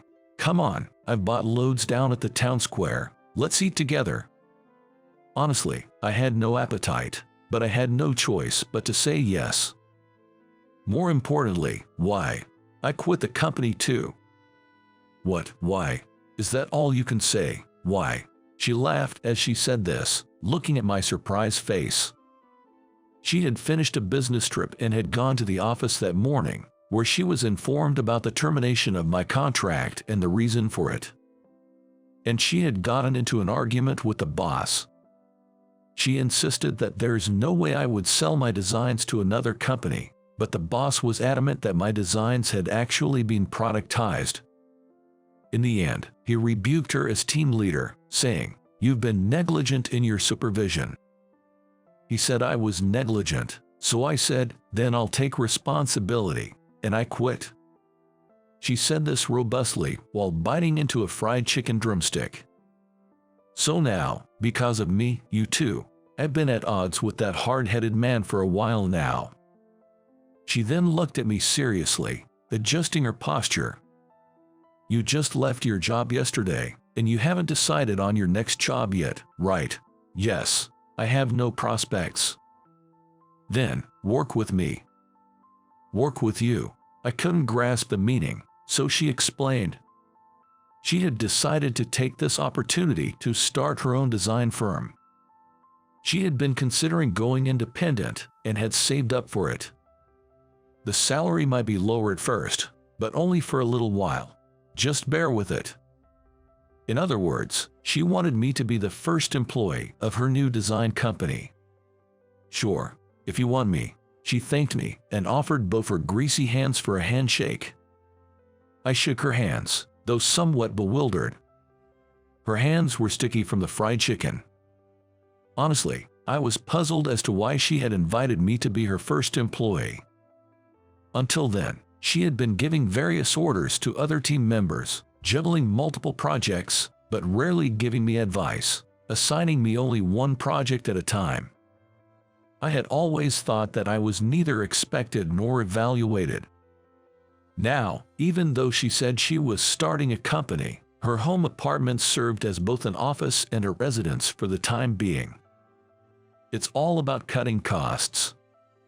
Speaking of cutting costs, instead of relying on a lawyer for the company's registration, Susan did it herself by going to the local legal office. Of course, she was also running around for sales activities alongside that. Her past achievements paid off, and we were inundated with jobs for designs. And I worked selflessly on those jobs. Sometimes work ended late at night, and I often stayed over at her home, which also served as the office. The company's name is S&T Design. When I showed the business card of the newly formed company to Emily a few days after returning home, she said it with a bored look. "What's her name again?" "Susan." "Susan, so the S is for Susan, and the T is because you're Tom, so it's Susan and Tom then." Emily flicked the business card she was holding onto the table and glared at me. "What is it?" "Nothing. Just thought you two must be getting along well." Emily was clearly jealous. She misunderstood the relationship between her and me in a strange way. We were only work partners, her and me. Since then, there was not just a gap between Emily and me, but a deep rift. Sometime later, on a Saturday, I had stayed over for 2 days and was catching up on the backlog of work. It was almost done. How about taking off early today when you reach a good stopping point? Susan seemed to care about me, struggling just a bit more, and wanted me to go home early. I'll manage to finish by tonight. Come on, you're overworking. Go home now. This an order from your boss. I was patted on the shoulder by her and decided to wrap up work. I was about to call Emily, who was supposed to be home, but stopped. I wanted to surprise her by coming home unexpectedly. I stopped by Emily's favorite bakery and bought a surprise cake as a gift. I opened the front door without making a noise. There were men's shoes I didn't recognize. I thought we had a visitor. I could hear the sound of a comedy show from the TV in the living room. But there was no sign of the visitor, Emily, in the living room. Where's Emily? I opened the door to the bedroom. Emily was asleep on the bed, her head resting on the chest of a man I didn't know. Emily. No, what? Why are you back? The man hurriedly got dressed, said something cheeky like "see you later" to Emily, and hurried out. Emily sat on the bed with a sullen face, wrapped in a blanket. I threw the cake in its box at Emily, crammed my belongings into my backpack, and yelled, "I'll come back for the rest of my stuff later. I'll let you know before I come." I stormed out. I wandered the streets with nowhere to go. Of course, I couldn't possibly go back and stay at work. I thought about calling Ken or John, my fellow contract workers, and telling them what had happened. What am I going to say? That I broke up with the girl I was living with and moved out? Certainly, then no doubt they would interrogate me, digging into every detail. Even I'm hurt by all of this. Drinking some booze and talking, I'm sure I'll end up crying. Eventually, I decided to stay in a comic book cafe I happened to notice until Monday morning. "Oh, were you off camping for the weekend?" she said on Monday, noticing my backpack as I was heading to work. "No, I've moved out of the house." "Did you have a fight with her?" "We broke up." She looked shocked for a moment, then said, "I don't know the details," but as a preface, and then casually said, "Why don't you live at my place?" As I hesitated, she added, "I don't mind at all. After all, you've stayed over plenty of times before." But that was for work. Never mind that. I found this old business card while I was sorting through some things. Look at this. The card she handed me was from when I was in charge of product planning at a manufacturer. "Why do you have this? We exchanged cards a long time ago. You don't remember, do you? I was at the design company before the one I'm at now." I had no memory of it, but she had been in charge of the design when my company had hired her.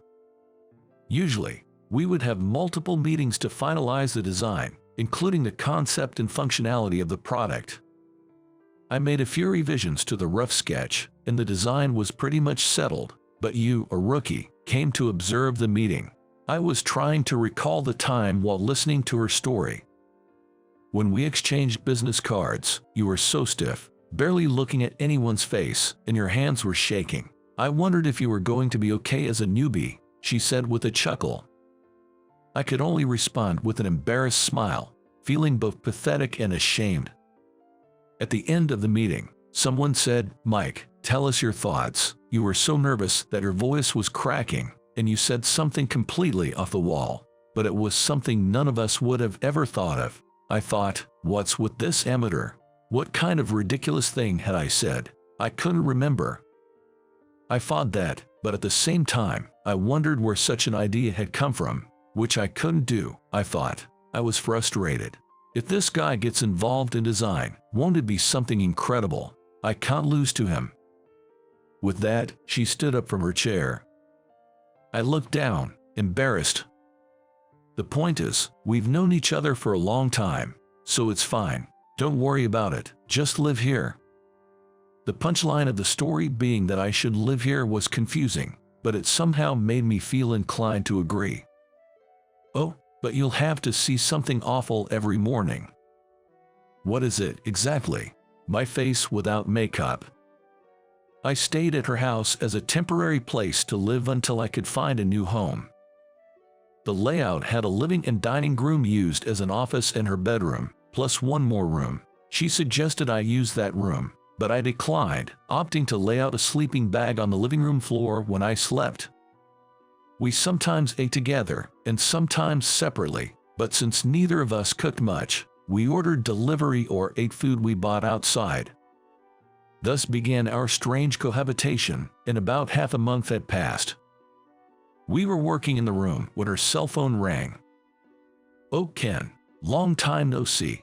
It seemed to be from Ken, my contract colleague. She listened to Ken's story, nodding, and said, "There's always next year. Don't be discouraged." He's here, living at my place. No, it's different. My home is currently a home office and company housing. She said this and hung up, laughing. Ken, as in that Ken. Yes, he says hi. From the conversation, it seemed that Ken knew I was living here. Ken didn't become a full-time employee, just another one-year contract. We had a one-year contract, but one of us had been offered the possibility of being promoted to a full-time position after the term. In my mind, the ranking of excellence was Mike, Ken, and then John. Defying her expectations, this time John got the full-time position. Wait, does that mean in Susan's view, I was the best? Hey, when you were the leader, you hardly gave me any advice and only assigned me one task at a time, right? What's wrong with that? Does that mean you didn't think much of me? Don't be foolish, it's the opposite, actually. The reason she didn't advise me was that there was no need to. She didn't make me multitask because she wanted me to focus on the cases she deemed important or difficult. Hearing that, I felt so happy that I wanted to jump for joy. After that, work went smoothly. Though I was planning to find a new place to live right away, the end of the year was approaching, and I was still living in her apartment. "It's cold today," she said, stamping her feet in front of the space heater after returning from outside. "They say there's a big cold wave coming." Well, I can't be defeated by a cold wave. There's a lot of work ahead. She had secured a new business opportunity upon visiting a client. However, it was a competition with another company. If we won the competition, it would lead to continued orders. The schedule is tight. Only 1 week until the competition, and on top of that, that company will also participate. That company, the company that gave us the opportunity to start our S&T design. She also invited me over, saying she'd gotten interesting news. The designs I had rejected were sold to another design firm by our contract colleague John. In his eagerness to be promoted, he tried to sabotage me to reduce competition.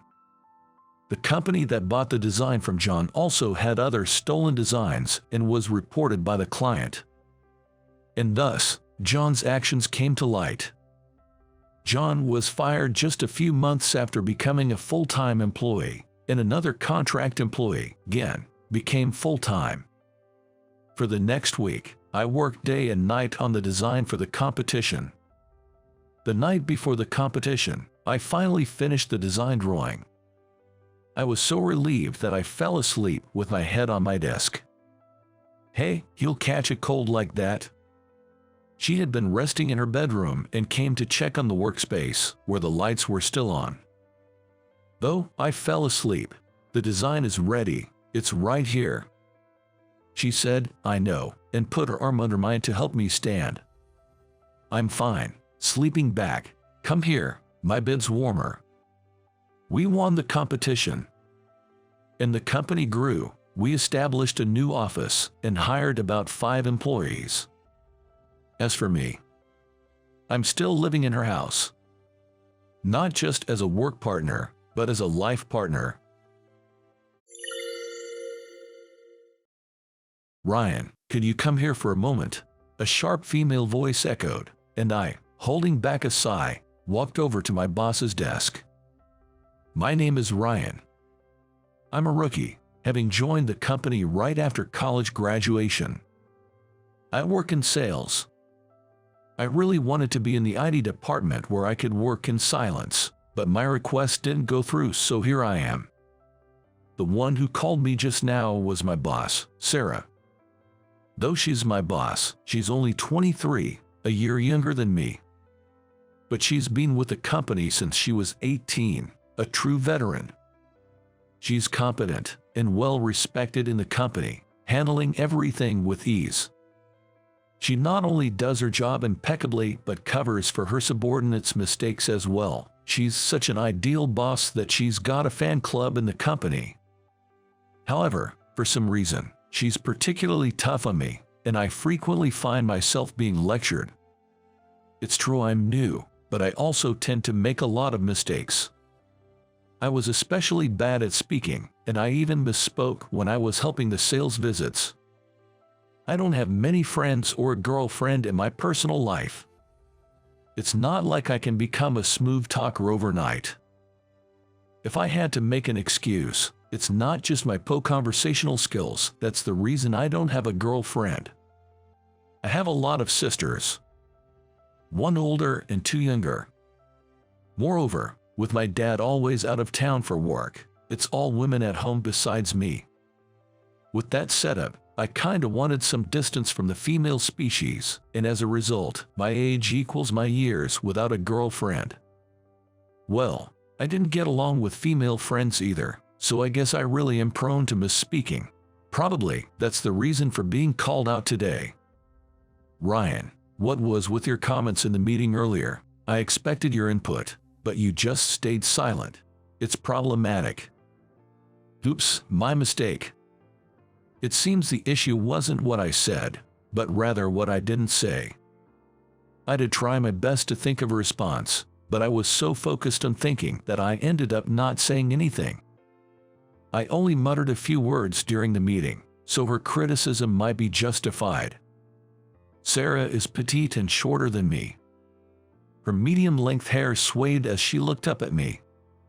Sarah is my boss, but she speaks politely to everyone, given her young age. But her voice was stern. I'm sorry. Meetings are also for sharing opinions, you know. Do you get that? Without me, it seems like these meetings can't happen. You're such a klutz, Ryan. When you embarrass yourself, it reflects poorly on the company. I'll make sure to train you properly. After that, Sarah started giving me more tasks. Sure, they were educational. But it was mostly easy stuff like carrying things and getting coffee. More like, I became Sarah's personal assistant. I definitely felt used.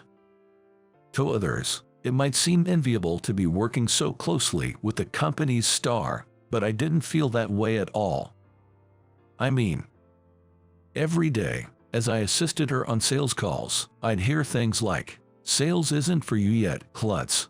Then, one day, Sarah took me to greet a client located a bit far away. The greeting was quick, and since the company was quite a distance away, we were supposed to head straight home afterward. However, the weather forecast was way off, and we ended up getting drenched in a sudden downpour. We were both soaked, so we rushed into a nearby convenience store. But due to the sudden rain, most of the umbrellas were sold out, and we only got one.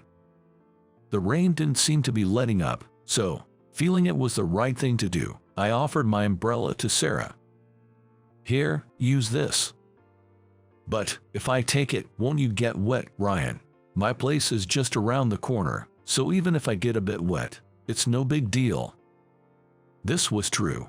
My house is only a 10-minute walk away. I'd already given my mom a heads up, so she's probably already got a hot bath waiting for me, so getting a bit wet on the way home wasn't an issue. But Sarah seemed reluctant to accept my favor. "Ryan, it's cheeky of you to look out for your boss like that. In times like these, it's the junior who should be the one getting spoiled," she pouted.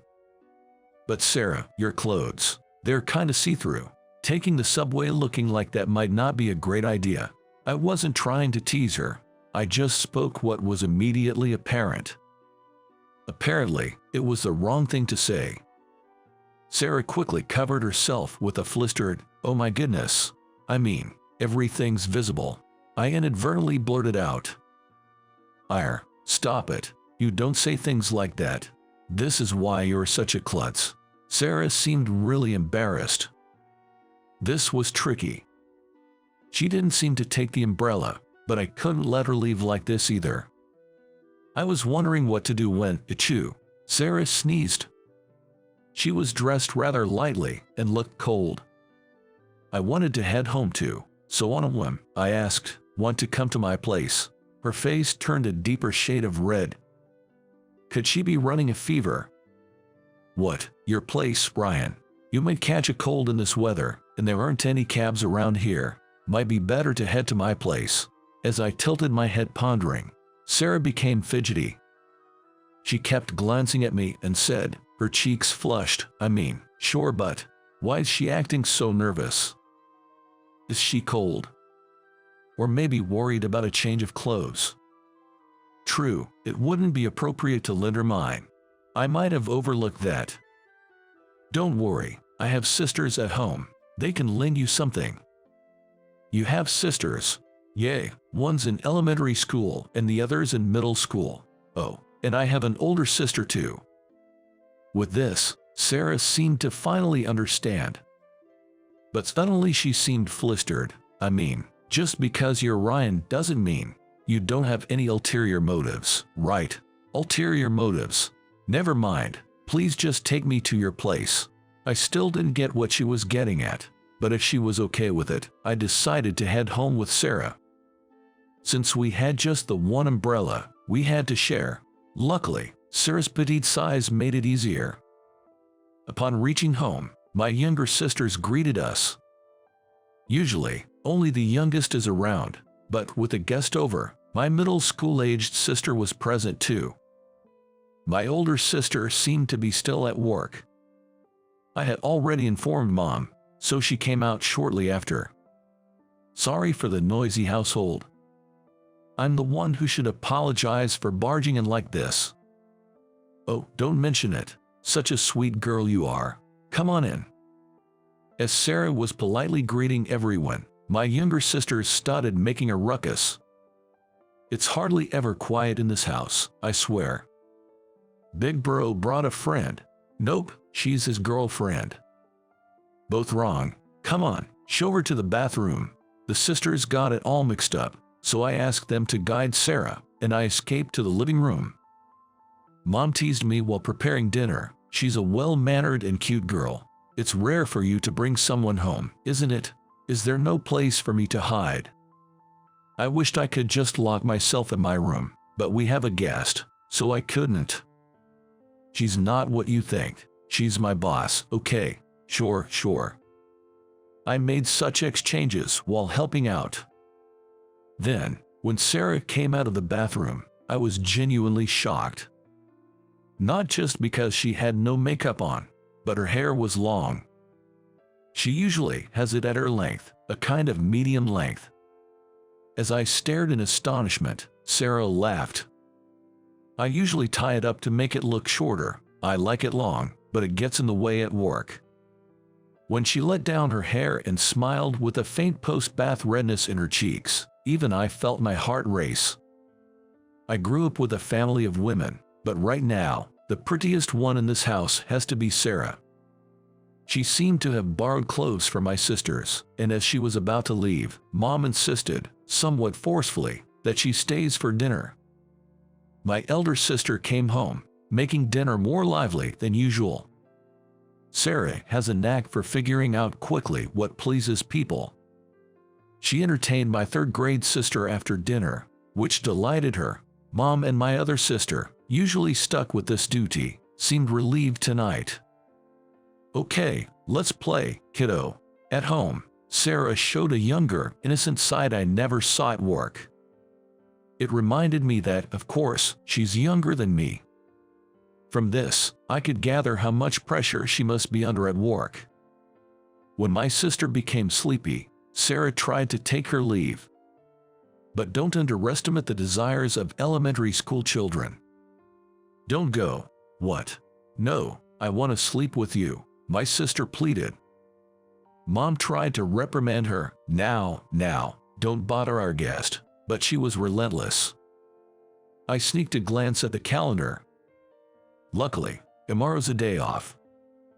I thought I'd drive Sarah home after my sister slept, but somehow she ended up staying overnight.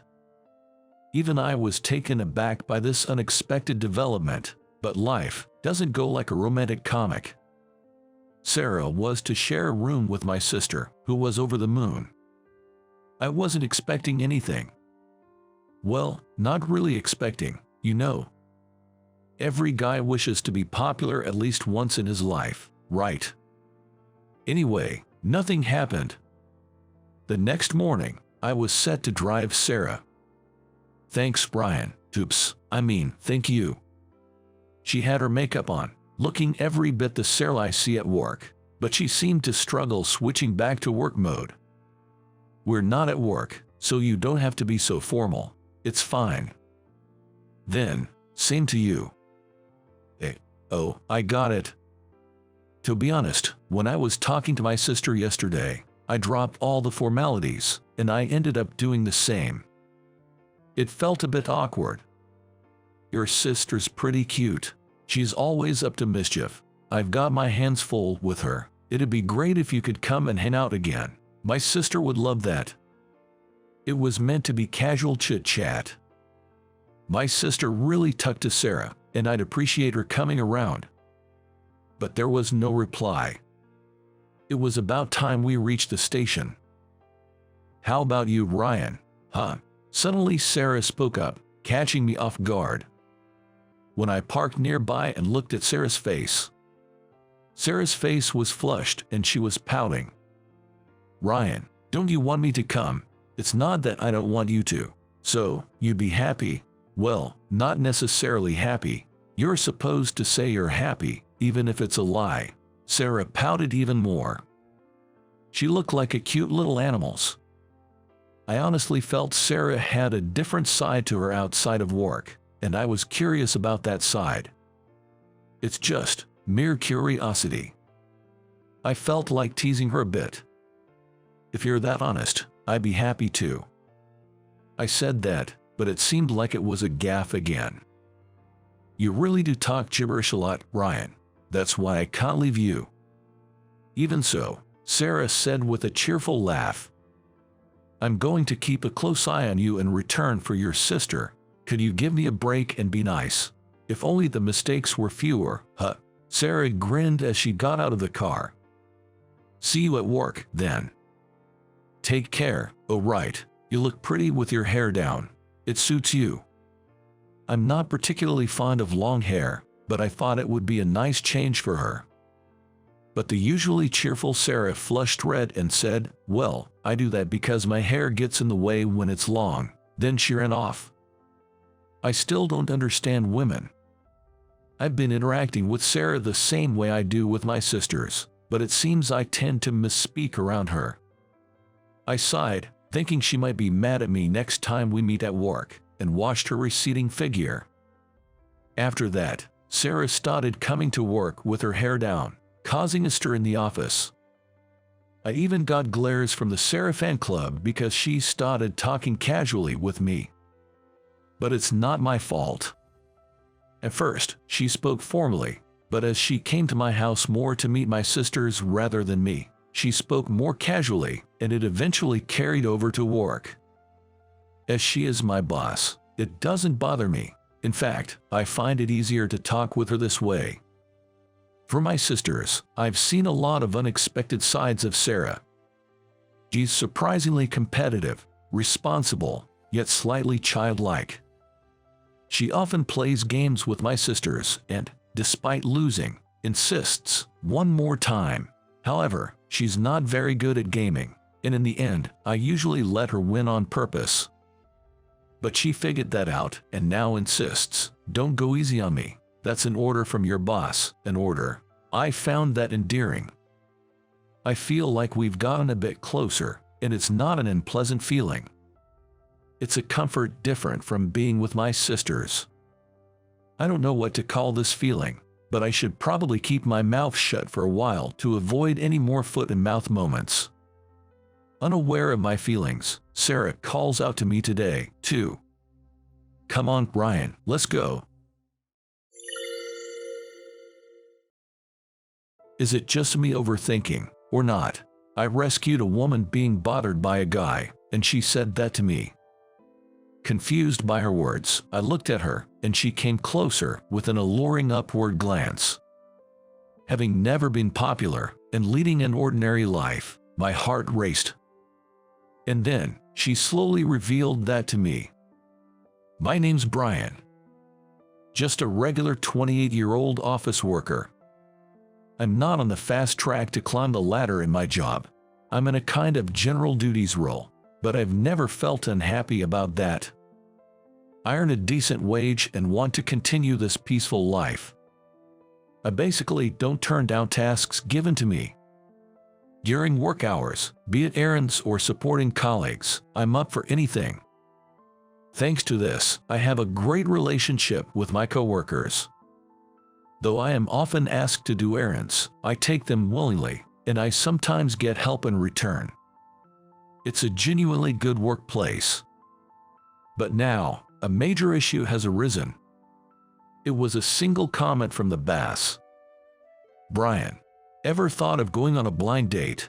Our company is small, and the boss, who worked his way up, values communication with us employees.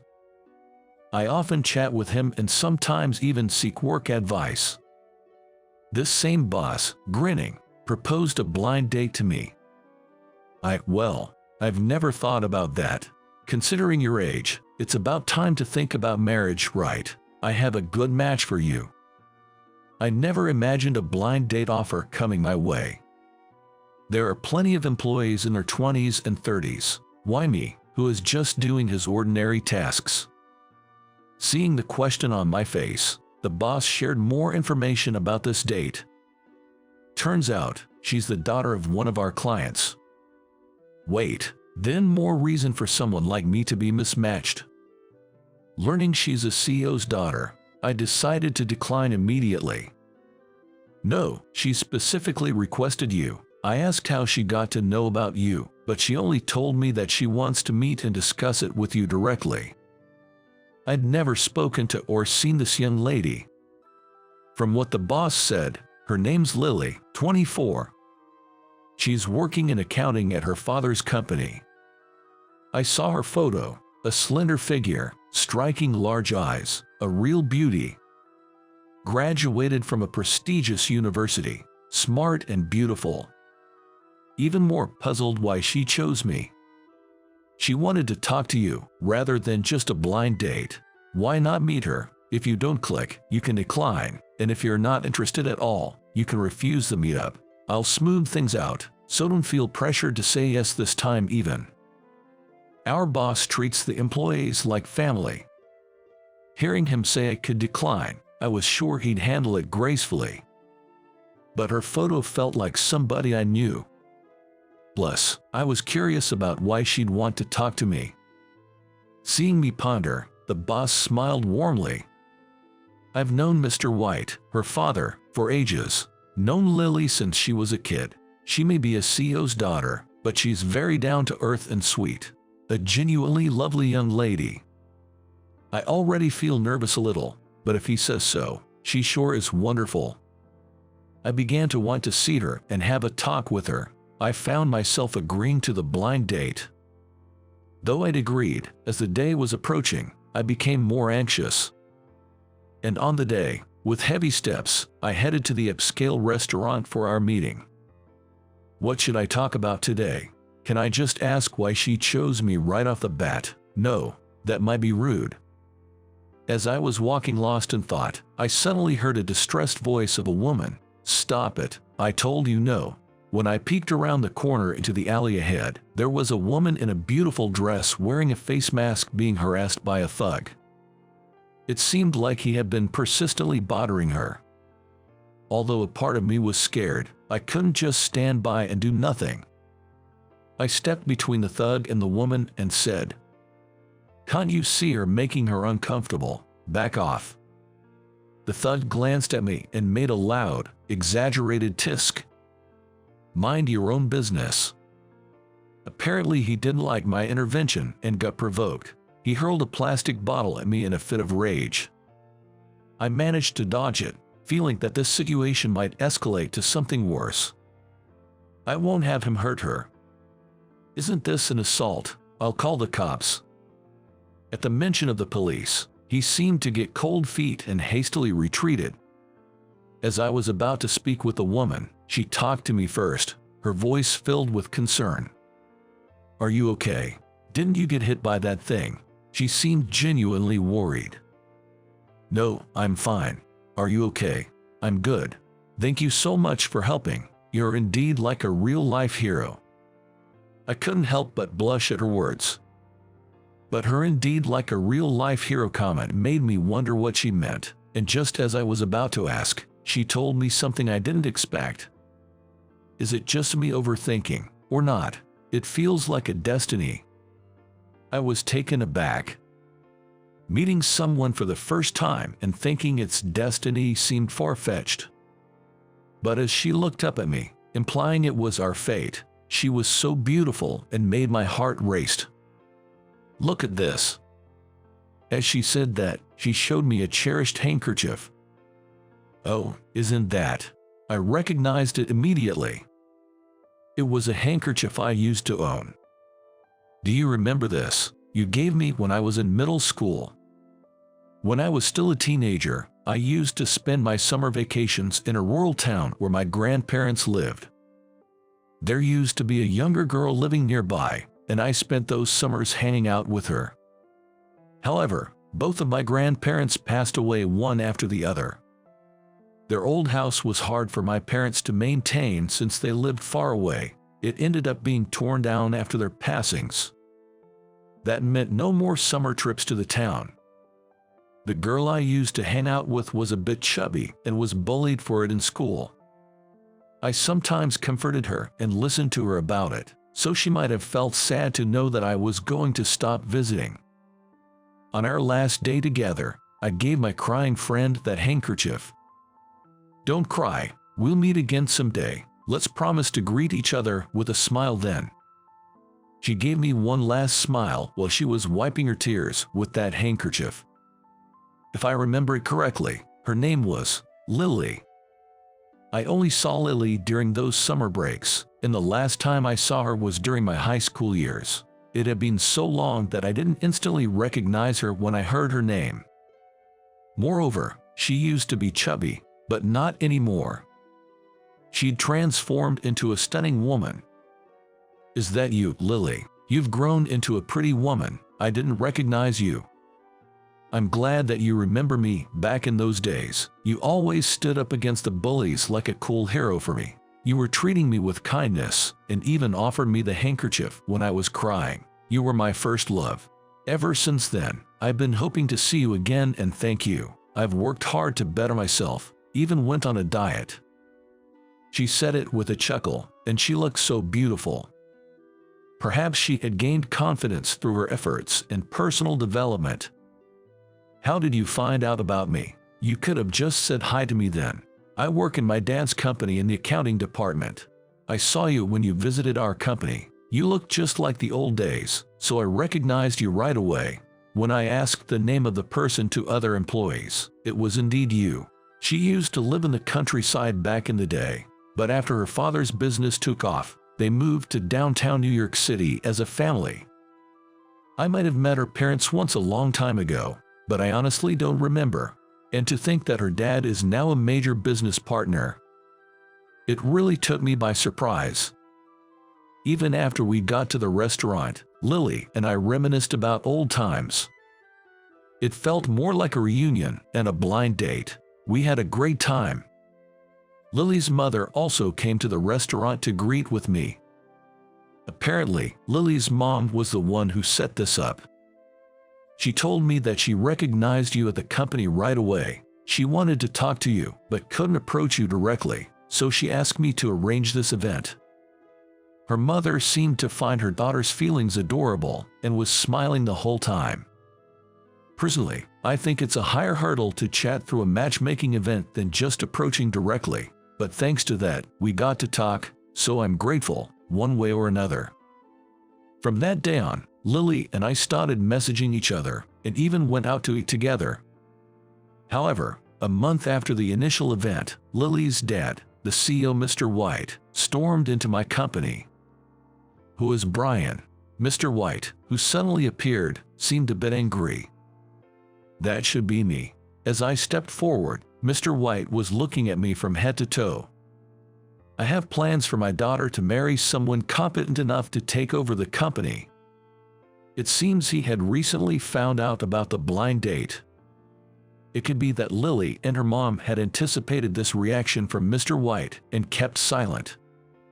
Honestly, I wish they had discussed this within their family beforehand. We had this blind date, but Lily and I had met a long time ago. We were just talking about the old days. Even after hearing this, Mr. White still seemed upset.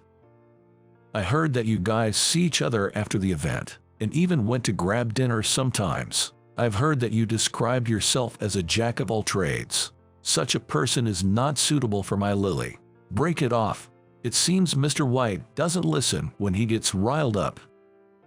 A protective father, I suppose. But as I was pondering how to handle the situation, one of my colleagues spoke up. "If it's about competence, I think Brian is the right man," in a rather humble way. That sparked reactions from other colleagues. "Brian's quick and can do anything. He's really bright. He's on a whole different level in terms of quality and speed compared to the rest of us." Hearing this, Mr. White looked puzzled. "Huh, I was told you were just a regular employee." Responding to that remark was my direct boss, the manager. "Brian only describes himself that way, but we don't see him like that. After swiftly completing his tasks, he supports others. He's not just competent, he's exceptional, and everyone relies on him."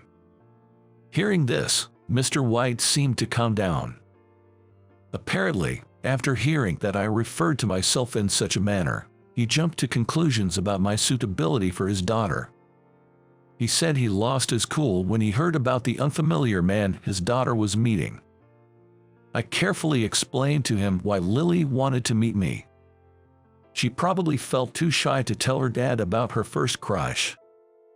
Later, he listened to my colleagues talk about my daily performance and personality, and eventually came around to understanding why we had the initial blind date. This doesn't mean I'm giving my permission for marriage. Look, we're not dating or anything, and we haven't thought about marriage. Lily is beautiful, and it's always calming to talk to her. Talking about favorite foods and movies can be enjoyable, so I'm thinking I'd like to formally ask her out soon. But courting a daughter who has such an overprotective dad seems like a tough challenge. Yet, through his every word and action, I can tell he deeply cares for Lily, and that makes the father seem endearing in a way. Since then, I kept building a good friendship with Lily. Inspired by how dedicated Lily is to her work, I've become even more committed to my job. At the time of my promotion, I finally asked her to be my girlfriend. Lily's response was, "Finally, you ask me that."